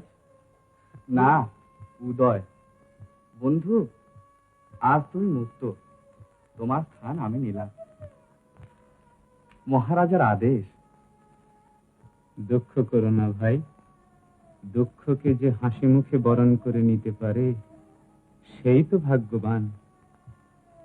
নিজের জন্য আমি দুঃখ করি না ঠাকুর, আমার দুঃখ হয় মহারাজার জন্য।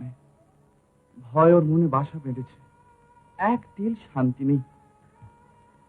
এই অভিশাপ থেকে আমি যেন অব্যাহতি পাই, এই আশীর্বাদই করো ঠাকুর। বলে ঠাকুর,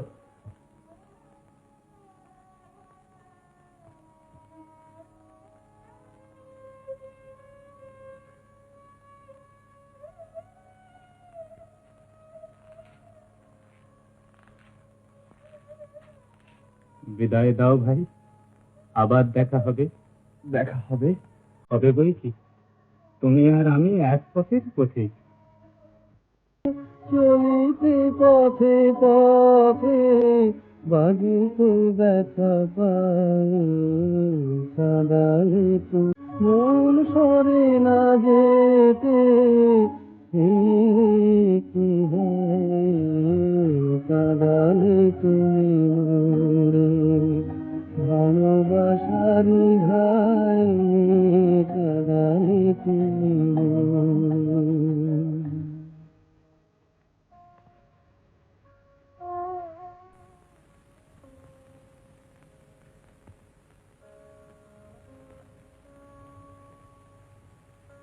মহারাজ, মহারাজ, শরবত এনেছি। ও,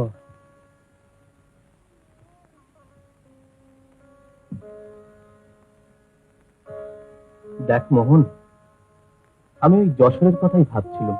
আগে প্রতাপাদিত্য লোকটা সাংঘাতিক, ওকে আমি কখনো ক্ষমা করবো না। তাহলে আমার মা জননী কি বা যশোরে ফেলে রেখেছেন কেন? এখানে নিয়ে আসুন তাকে। তুই বলিস কি রে মোহন, প্রতাপাদিত্যের মেয়েকে ঘরে আনবো আমি? কেন আনবেন না? তিনি আপনার মহিষী, চন্দ্রদ্বীপের রাজলক্ষ্মী, আনবেন না কেন? সে আমি জানি, কিন্তু প্রতাপাদিত্য যদি মেয়েকে না দেয়? না দেয়? কার সাধ্যি মা জননীকে আমার জোর করে আটকে রাখে? জোর করে ছিনিয়ে নিয়ে আসবো প্রতাপাদিত্যের হাত থেকে, তা তিনি যত বড় রাজাই হন না কেন। না না মোহন, ওইরকম তোমার তুমি করতে যাসনি। তুই বরং যুবরাজের সঙ্গে দেখা করে ওদের মনের ভাবটা জেনে আস, তারপর না হয় আনার ব্যবস্থা করা যাবে। এই যুক্তি মন্দ নয়, তাহলে আজই আমি যাত্রা করি মহারাজ।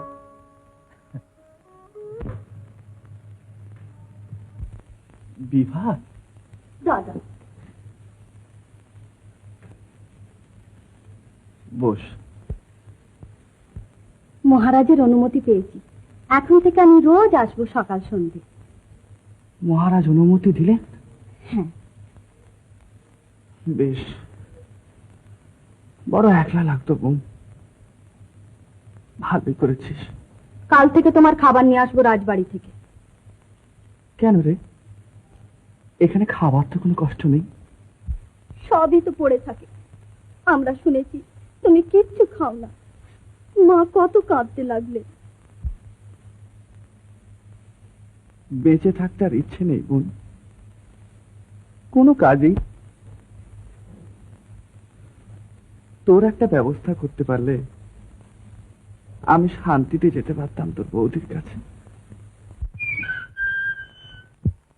রানী দিদি, আপনার শ্বশুরবাড়ি থেকে লোক এসেছে। কে এসেছে? সেই রামমোহন। মোহন? বিভাকে নিতে এসেছে? তা তো জানি না যুবরাজ, রানীমার সঙ্গে গল্প করছে। বিভা, তুই যা বোন। যাবক্ষণ একটু পরে। না না, এখনই যা, আর দেরি করিস না। যদি সুবিধা হয় খবরটা আমাকে পাঠিয়ে দিস। ভগবান বোধহয় মুখ তুলে চাইলেন। তুই যা বোন, যা, দেরি করিস না, যা যা। আমার উপর হুকুম হলো, যা একবার ওখানকার খবর নিয়ে আয়, আর তোর মা জননীরও ডেকে আয়। এই যে আমার মা জননী। ভালো আছো মোহন? ভালো আছি মা জননী। যা বলছিলাম রানীমা, গোটা রাজবাড়িটা একবারে আধার হয়ে আছে। এই এতটুকুন বেলা থেকে কোলে পিঠে করে আমার রাজাকে মানুষ করেছি। তেনার মনের দুঃখ আমি যেমনটি জানি তেমনটি আর কেউ জানে না রানীমা। যুবরাজ কোথায় রানীমা? তেনার সাথে পরামর্শ করবার কথা আমাদের মহারাজ বলে দিয়েছেন। যুবরাজের সঙ্গে দেখা হবে না বাবা মোহন। কেন রানীমা? আমার অদৃষ্ট, মহারাজ তাকে কয়েদ করেছেন। সে কি রানীমা? এ রাজপুরীতে শনির দৃষ্টি পড়েছে বাবা। বিভাকে এখান থেকে পাঠাতে পারলে আমিও নিশ্চিন্তি হই। তুমি জামাইকে বলো যত তাড়াতাড়ি পারে বিভাকে নিয়ে যাবার ব্যবস্থা যেন করে। মা, আমি আর একটি বার দাদার কাছে যাই, খবরটা দিয়ে আসি। আমিও একবার যুবরাজকে প্রণাম করে আসবো রানীমা। না মোহন, আমি ছাড়া আর কারো যা মহারাজার বারণ। তুমি বসো, আমি আসছি।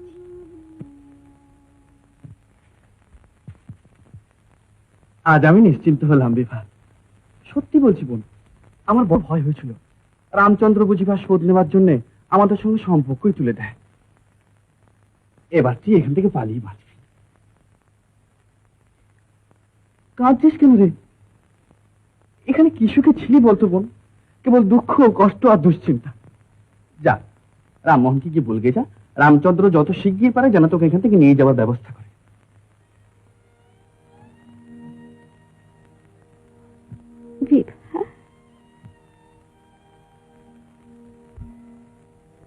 কথা দাও, দাদাকে দেখবে।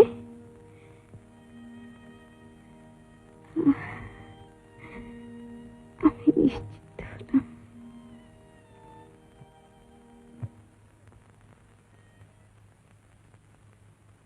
এখন আমার যাওয়া হবে না দাদা।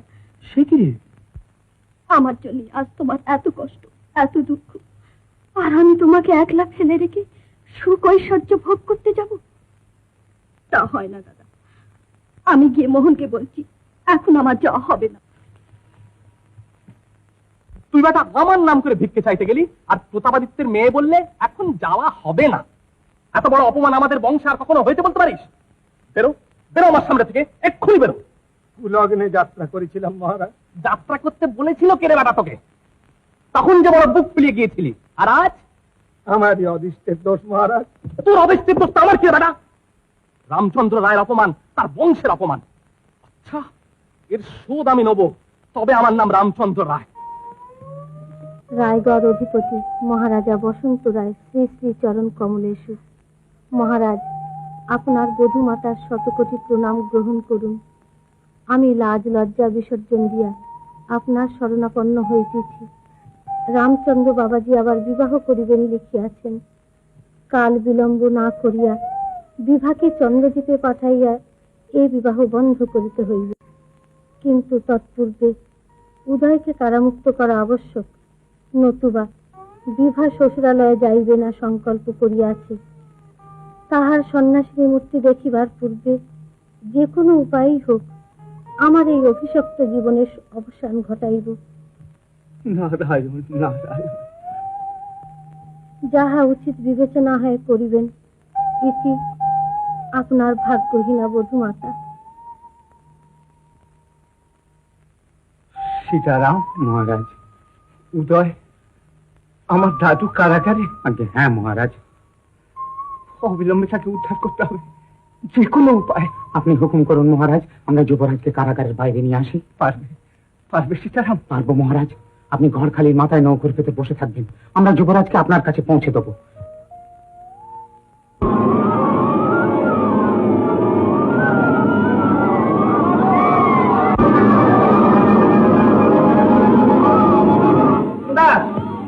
নতুন দাস, নতুন দাস, নতুন দাস,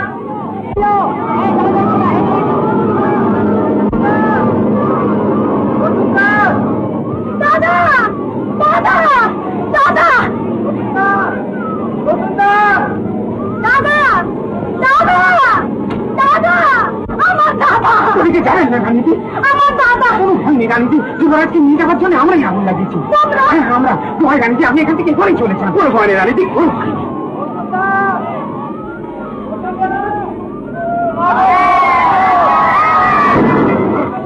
বসে বসে উপরে উঠে যা, যুবরাজকে নিয়ে ঠান্ডা যা, সেখানে আমার ঠিক আছে।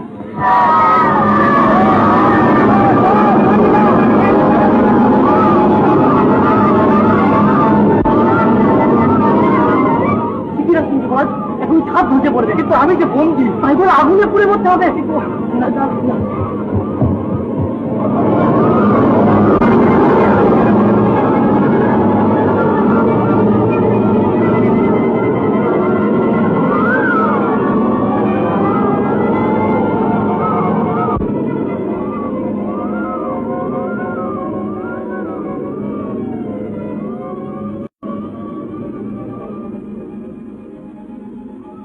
এই নৌকায় উঠুন যুবরাজ, কে আছে নৌকোয়? দেখতেই পাবেন।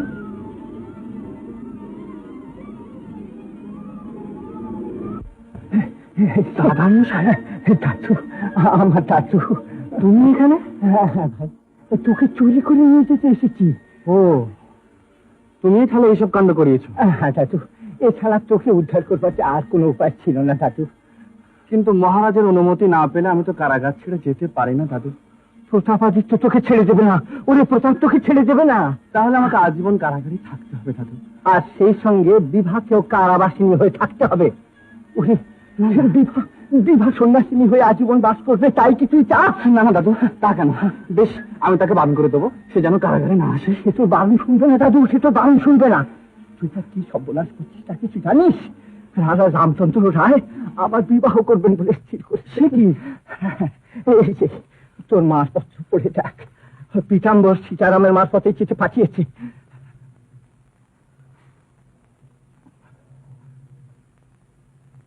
রামচন্দ্র আবার বিবাহ করবে? তো বিভা শ্বশুর বাড়ি যাবে না বলে রামচন্দ্র ওকে আজীবন সন্ন্যাসী হয়ে থাকবে বলে ভেবেছিস? তাও তো বটে। না না দাদু, আমি তোমার সঙ্গে যাবো। যাবি তো? যাবো। ওরে নৌকো ছেড়ে দে, নৌকো ছেড়ে দে, চুরে দিয়ে চল, চুরে দিয়ে চল। টুক্কা টুক্কা টুক্কা টুক্কা টুক্কা।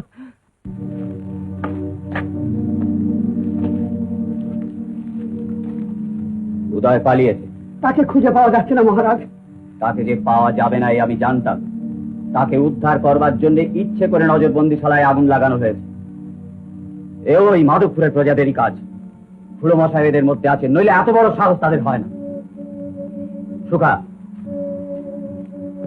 তুমি আজই রাত্রে রায়গড়ে রওনা হও, যত সত্তর পারো সমস্ত খবর জেনে ফিরে আস।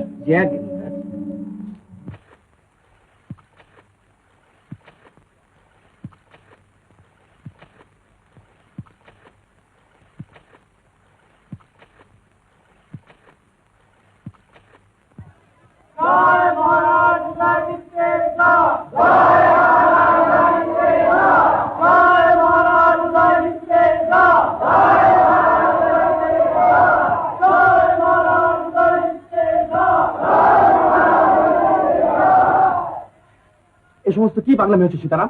জানো এর ফল কি হবে? আমার কোনো দোষ নেই যুবরাজ, আমি ওদের কিছুই বলিনি। এরা সবাই মাধবপুরের প্রজা, মাধবপুরেরই বেশিরভাগ, এখানকারও আছে, যশোরেরও আছে। মহারাজের কাছে এই কথা গোপন থাকবে না। আমার জন্য আমি ভাবিনি, আমার যা হবে, কিন্তু দাদামশাই যে প্রাণান্ত হবে। ওদের কি বলো সীতারাম, ওরা যদি পাগলামি বন্ধ না করে আমি যশোরে গিয়ে মহারাজের কাছে আত্মসমর্পণ করবো। যা।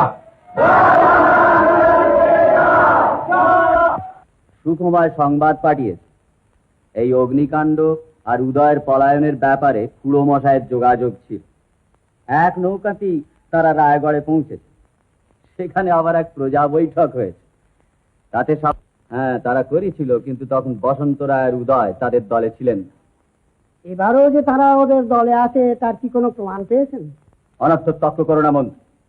তাঁদের সম্মতি না থাকলে এই প্রজা বৈঠক কখনোই হতে পারত না। বসন্ত রায় আর উদয় ক্ষমার অযোগ্য। আমি তাদের দণ্ডবিধান করেছি। দণ্ডাজ্ঞা নিয়ে মুক্তিয়ার খাঁ রায়গড়ে রওনা হয়ে গেছে। তোমাকেও এখনই সেখানে যেতে হবে আমার এই ফরমান জারি করবার জন্য। কি দণ্ড তাদের দিলেন জানতে পারি মহারাজ? প্রয়োজন নেই। প্রয়োজন নেই? না। কই মুক্তিয়ার খাঁ তো কোনো প্রশ্নই তোলেনি। মুক্তিয়ার খাঁ সৈনিক, প্রভুর আদেশ নির্বিচারে পালন করাই তার ধর্ম। পদে প্রভুর আদেশের বিরুদ্ধাচরণ করাই তোমার ধর্ম না? আমি মহারাজ আর মন্ত্রী, আর রাজ্যের শুভাশুভের জন্য আমিও দায়ী।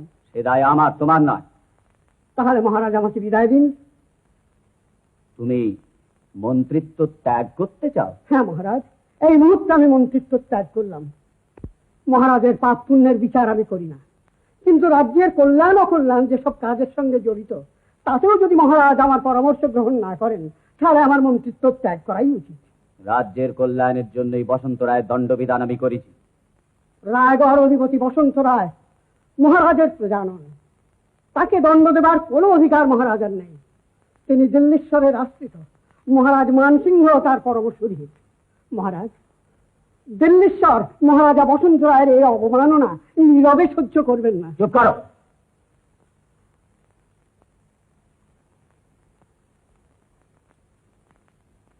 তুমিও বিদ্রোহী দলভুক্ত। তুমি গৃহশত্রু, এ সন্দেহ আমার পূর্বেও হয়েছিল। বসন্ত রায়, বসন্ত রায়। ওকে ধরিলে তো ধরা দেবে না, ওকে দাও ছেড়ে দাও ছেড়ে। ওকে ধরিলে তো ধরা দেবে না, ওকে দাও ছেড়ে দাও ছেড়ে। মনো নাই যদি দিল, নাই দিল মনো নাই যদি নিকে। ওকে ধরিলে তো ধরা দেবে না, ওকে দাও ছেড়ে দাও ছেড়ে। একই খেলা মোরা খেলেছি, শুধু নয়নের জল ফেলেছি। হরি জয় যদি হয় জয় হোক, হরি জয় যদি হয় জয় হোক, মোরা হারি যদি যাই রে। ওকে ধরিলে তো ধরা দেবে না, ওকে দাও ছেড়ে দাও ছেড়ে। একদিন মিছে আদরে মনে গর্ব সোহাগনা ধরে, শেষে দিন ফুরাতে ফুরাতে সব গর্ব দিয়েছে সে। ভেবেছিল ওকে চিনেছি, বুঝিবি না মনে ওকে কিনেছি। ভেবেছিল ওকে চিনেছি, বুঝিবি না মনে ওকে কিনেছি। ও যে আমাদেরই কিনে নিয়েছে, ও যে তাই আসে তাই রে। ওকে ধরিলে তো ধরা দেবে না, ওকে দাও ছেড়ে দাও ছেড়ে। ওকে ধরিলে তো ধরা দেবে না, ওকে দাও ছেড়ে দাও ছেড়ে। বাহ, এরা তো বেশ শিখেছে। এবারে তাহলে খুব ঘটা করে ঝুলন যাত্রা হবে বলুন। হ্যাঁ দাদু, তুমি যে আমার কাছে রয়েছো, ঘটা না করলে কি চলে? তা দাদু কোথায় যাচ্ছ? একটু বেরিয়ে আসি দাদু। ও, তা সন্ধে হয়ে এলো দাদু, বেশি দূরে যেও না ভাই। না না, সন্ধ্যের আগেই ফিরবো। আচ্ছা আচ্ছা আচ্ছা, তোমরা আর একবার গাও দেখিনি দেখি। ওকে ধরিলে তো ধরা দেবে না, ওকে দাও ছেড়ে দাও ছেড়ে। ওকে ধরিলে তো ধরা দেবে না, ওকে দাও ছেড়ে দাও ছেড়ে। মনো নাই যদি দিল, দিল মনো নাই যদি নিকে। ওকে ধরিলে তো ধরা দেবে না, ওকে দাও ছেড়ে দাও ছেড়ে।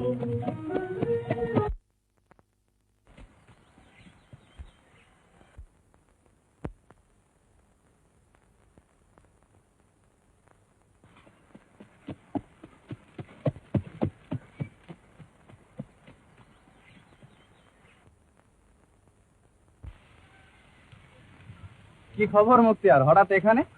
মহারাজ আপনাকে বন্দি করে যশোরে নিয়ে যাবার আদেশ দিয়েছে। তো তার জন্য এত ঘোর শহর কেন? চল, আমি এখনই যাচ্ছি। আমার অন্য কাজ আছে জনাব। কি কাজ মুক্তিয়ার?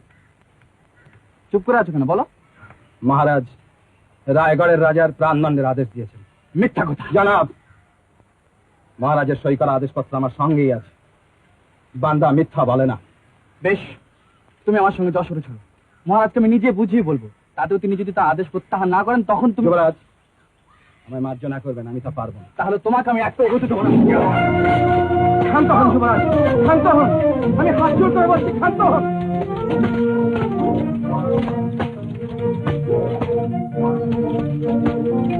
যুবরাজের অস্ত্র কেড়ে নাও।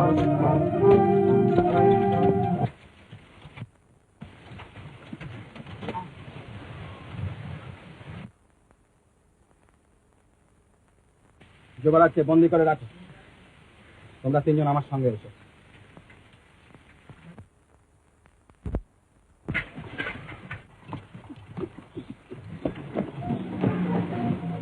বেশ হয়েছে, আরো ভালো করে গাইতে হবে কিন্তু। আচ্ছা, আরে মুক্তিয়ার খাঁ সাহেব যে, এসো এসো এসো।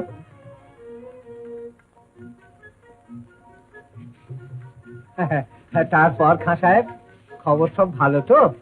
হ্যাঁ মহারাজ। আচ্ছা, ওরে কে আছিস? আরে খাঁ সাহেবের থাকবার খাবার সব ব্যবস্থা কর। না মহারাজ, আমাকে এক্ষুনি ফিরে যেতে হবে। তাও কি হয়, তুমি রায়গড়ে এসেছো আর অভুক্ত। মহারাজ, একটা গোপন কথা আছে। ও, গোপন কথা আছে? আচ্ছা আচ্ছা, তোমরা এখন তাহলে যাও ভাই, কাল নিশ্চয়ই আবার এসো, কেমন? আচ্ছা, হ্যাঁ, বলো তো খাঁ সাহেব, কি তোমার কথা?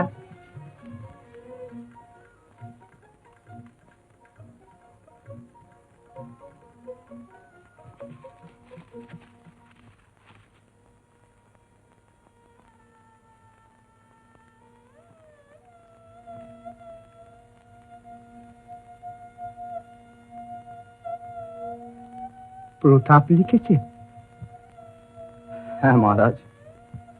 সে সে নিজে হাতে লিখেছে? হ্যাঁ মহারাজ।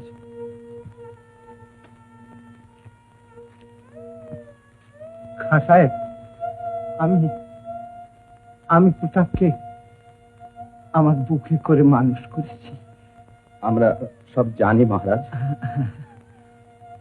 উদয়, আমার দাদু, ওরে আমার দাদু, আমার দাদু তো এখনো ফিরল না। তিনি বন্দী হয়েছেন মহারাজ। হ্যাঁ, তাকে যশোরে পাঠানো হবে। দাদু, দাদু আমার বন্ধু হয়েছে। আমার দাদু। খাঁ সাহেব, আমার দাদুকে শেষবারের মতন একবার দেখতে পাবো না? না জনাব, হুকুম নেই। ও, হুকুম নেই? তাহলে তুমি কি করতে বলো? আচ্ছা খাঁ সাহেব, তুমি তোমার আদেশ পালন করতে চলো। না না খাঁ সাহেব, এখানে না, এখানে না। সামনে রয়েছেন দয়াল ঠাকুর, প্রেমময় রাধা। এখানে না খাঁ সাহেব, এখানে না। মহারাজ, আমাকে মার্জনা করবেন। আমি প্রভুর আদেশ পালন করছি, আমার কোনো দোষ নেই। না ভাই, তোমার কোনো দোষ নেই, তোমার কোনো দোষ নেই। প্রতাপকে বলো, এই পাপের কোনো প্রয়োজন ছিল না। আমি বৃদ্ধ হয়েছি, কটা দিনই বাস বাঁচতাম। খাঁ সাহেব, তুমি একটু অপেক্ষা কর ভাই, আমি এখনই আসছি, এখনই আসছি।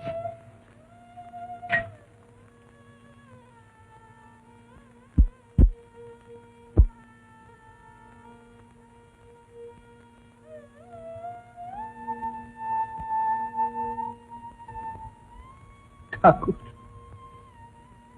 হে দয়াল ঠাকুর, এইখানে পাপের অবসান হোক প্রভু, শান্তি হোক, শান্তি হোক।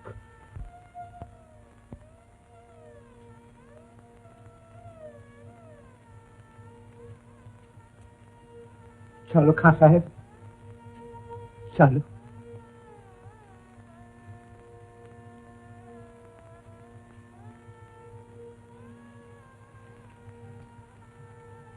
ও, তুমি?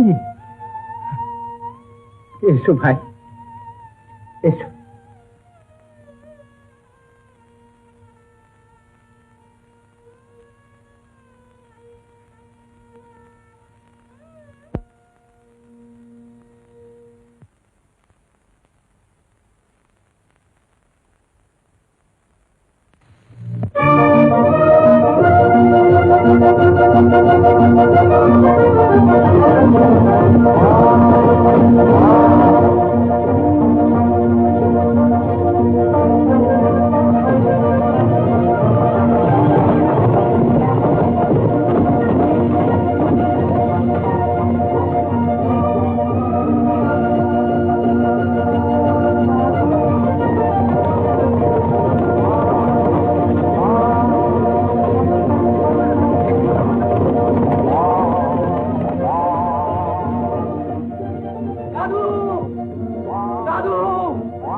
খতম,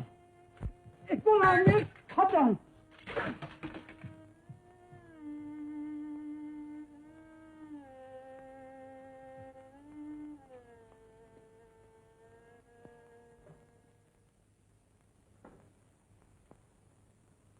কোন শাস্তি তোমার যোগ্য? যা আদেশ করে। তুমি এ রাজ্যের যোগ্য না। না মহারাজ, আমাকে আপনার সিংহাসন থেকে অব্যাহতি দিন। এই যে সত্যি তোমার মনের কথা, জানবো কি করে? মা কালীর পা ছুঁয়ে আমি শপথ করব, যশোর রাজ্যের এক তিল জমিও কোনোদিন শাসন করবো না। ভালো, তাহলে তুমি কি চাও? খাঁচার পশুর মতো আমাকে আর গারদে রাখবেন না, এই আমার ভিক্ষা। আমাকে বিদায় দিন, আমি কাশি চলে যাই। বেশ, তাই হবে। আরেকটি ভিক্ষা।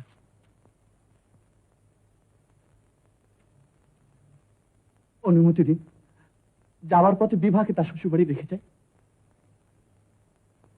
তার মার অনুমতি নাও, আমার আপত্তি নেই।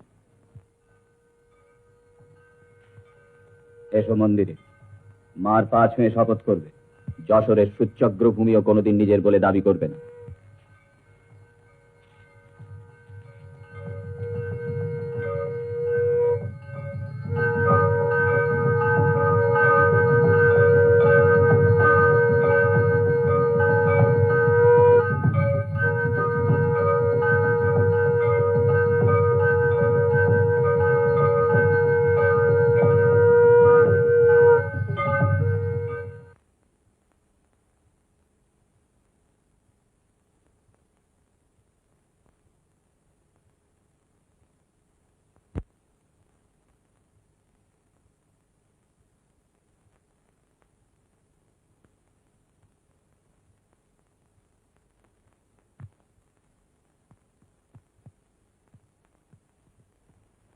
আপনার কাজ শেষ হয়েছে? আজ্ঞে হ্যাঁ মহারাজ। আপনি যেতে পারেন।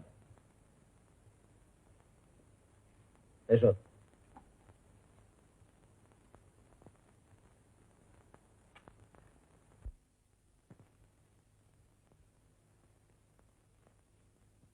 মার পা ছুঁয়ে শপথ কর।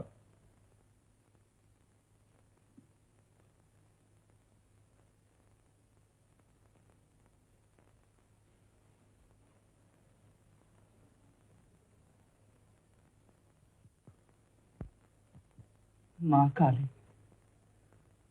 তোমার পা ছুঁয়ে আমি শপথ করছি মা, তুমি সাক্ষী, যশোরে এক তিল জমি আমি আমার বলে দাবি করব না, যশোরের সিংহাসনে বসবো না, রাজদণ্ড স্পর্শ করব না। যদি আমি আমার শপথ ভঙ্গ করি, তাহলে আমার দাদু বসন্ত রায়ের হত্যার পাপ যেন আমারই হয়।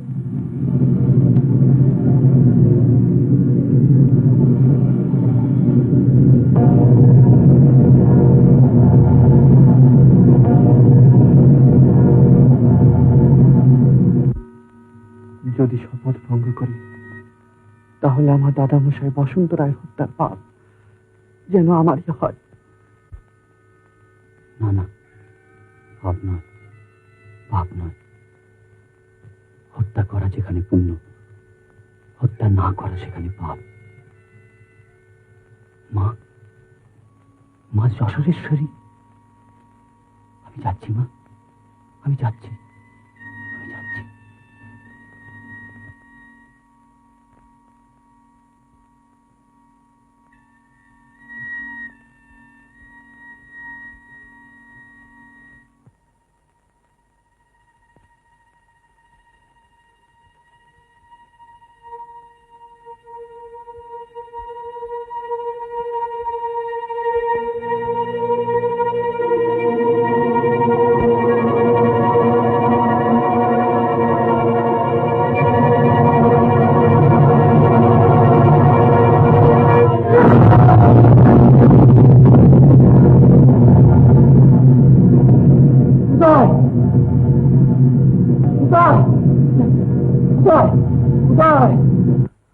মহারাজ, মহারাজ, কি হয়েছে মহারাজ, কি হয়েছে? ও রানী, স্বপ্ন, বড় দুঃস্বপ্ন দেখলাম রানী। মার গলায় জবার মালা পরিয়ে দিতে গেলাম, মা মুখ ফিরিয়ে নিলেন, বিমুখী হলেন। কেন এমন হলো? কেন মা বিমুখী হলেন?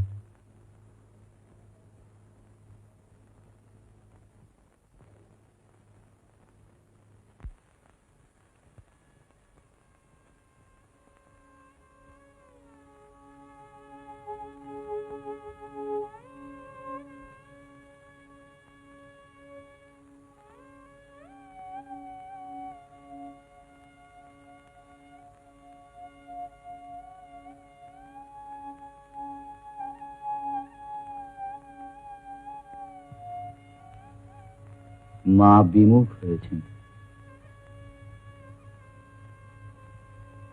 জানি না তোমার অদৃশ্যে।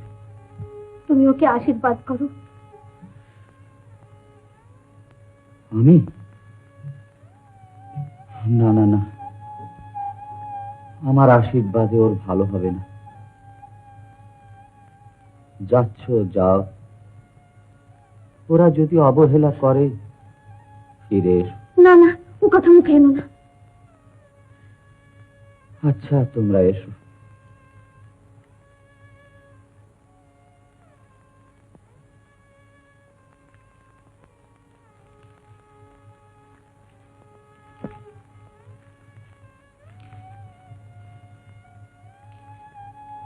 উদয়,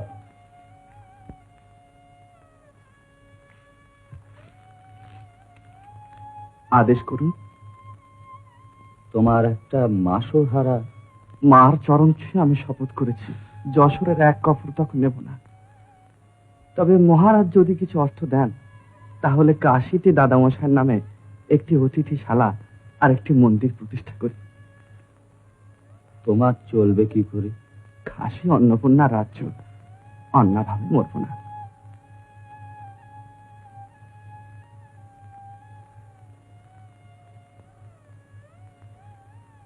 যশোরের রাজপুত্র ভিক্ষা অন্নে জীবন ধারণ করবে?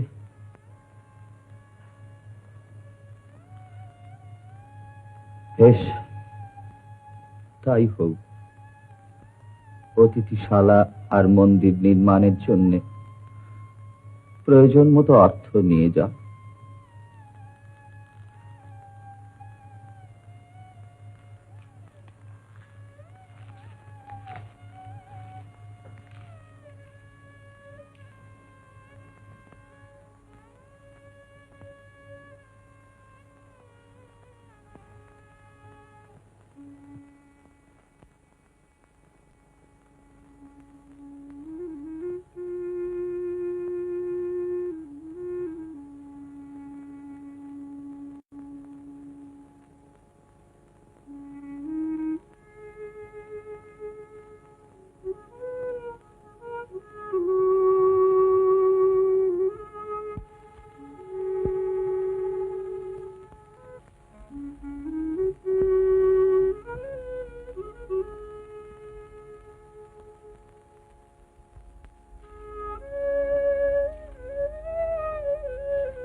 রে, ও যে কেড়ে আমায় নিয়ে যায় রে, যায় রে কোন চুলায় রে, আমার মন ভুলায় রে।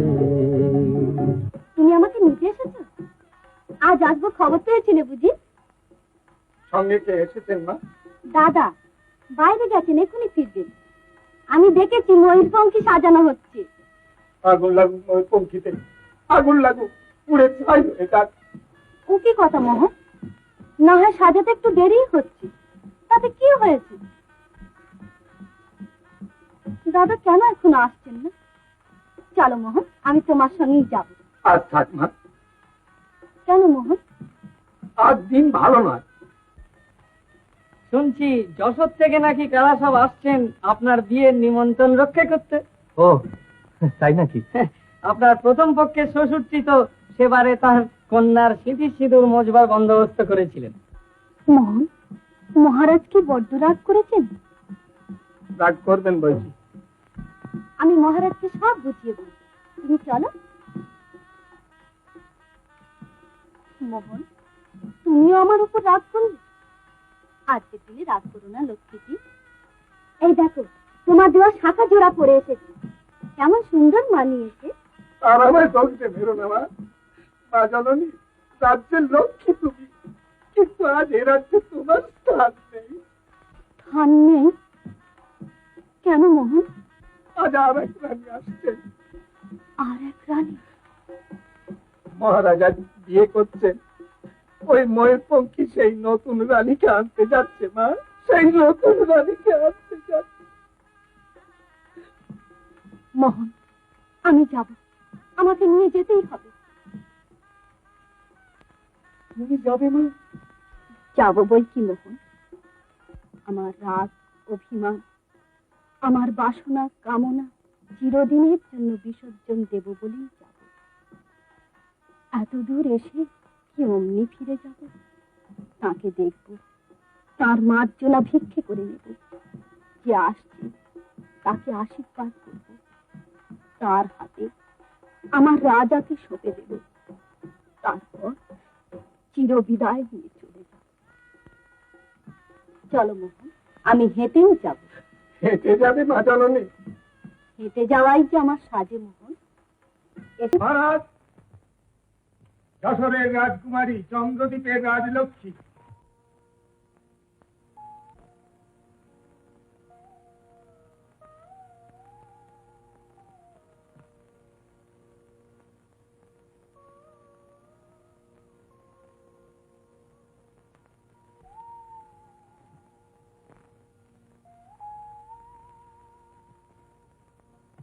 মহারাজ, যা বলেছিলাম।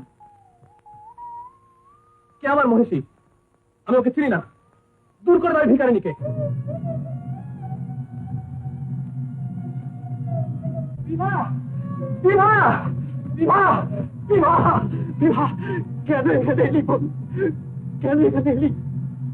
মহারাজ, 4 পুরুষ ধরে আমরা তোমাদের কাজ করছি, তোমায় কোলে করে মানুষ করেছি, আজ আমার মা জননীকে তুমি অপমান করলে, তোমার রাজ্য লক্ষ্মীকে তুমি দূর করে তাড়িয়ে দিলে, তোমার রাজ্য ছেড়ে আমিও চললাম, পথে পথে ভিক্ষে ভেঙে খাবো, তবু তোমার রাজ্যে আর আসবো না। আসুন যুবরাজ, এসো মা জননী, এসো।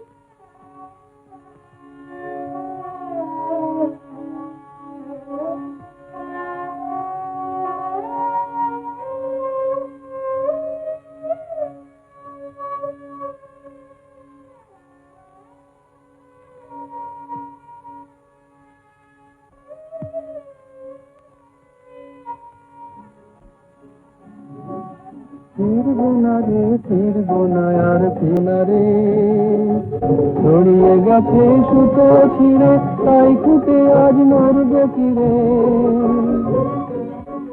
ছড়িয়ে গেছে সুতো ছিঁড়ে, তাই কুটে আজ নড়বে কিরে।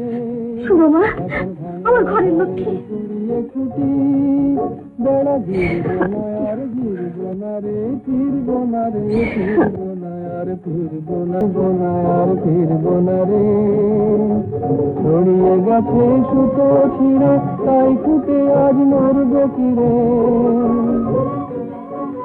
ছড়িয়ে গেছে সুতো ছিঁড়ে, তাই খুঁকে আজ মারবে ফিরে। এখন ঘরে ছড়িয়ে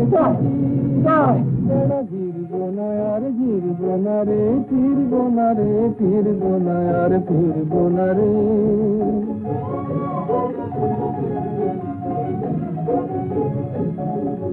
ঘাটের বসি গেছে কেটে, কাঁদবো কি তাই বক্ষ খেটে।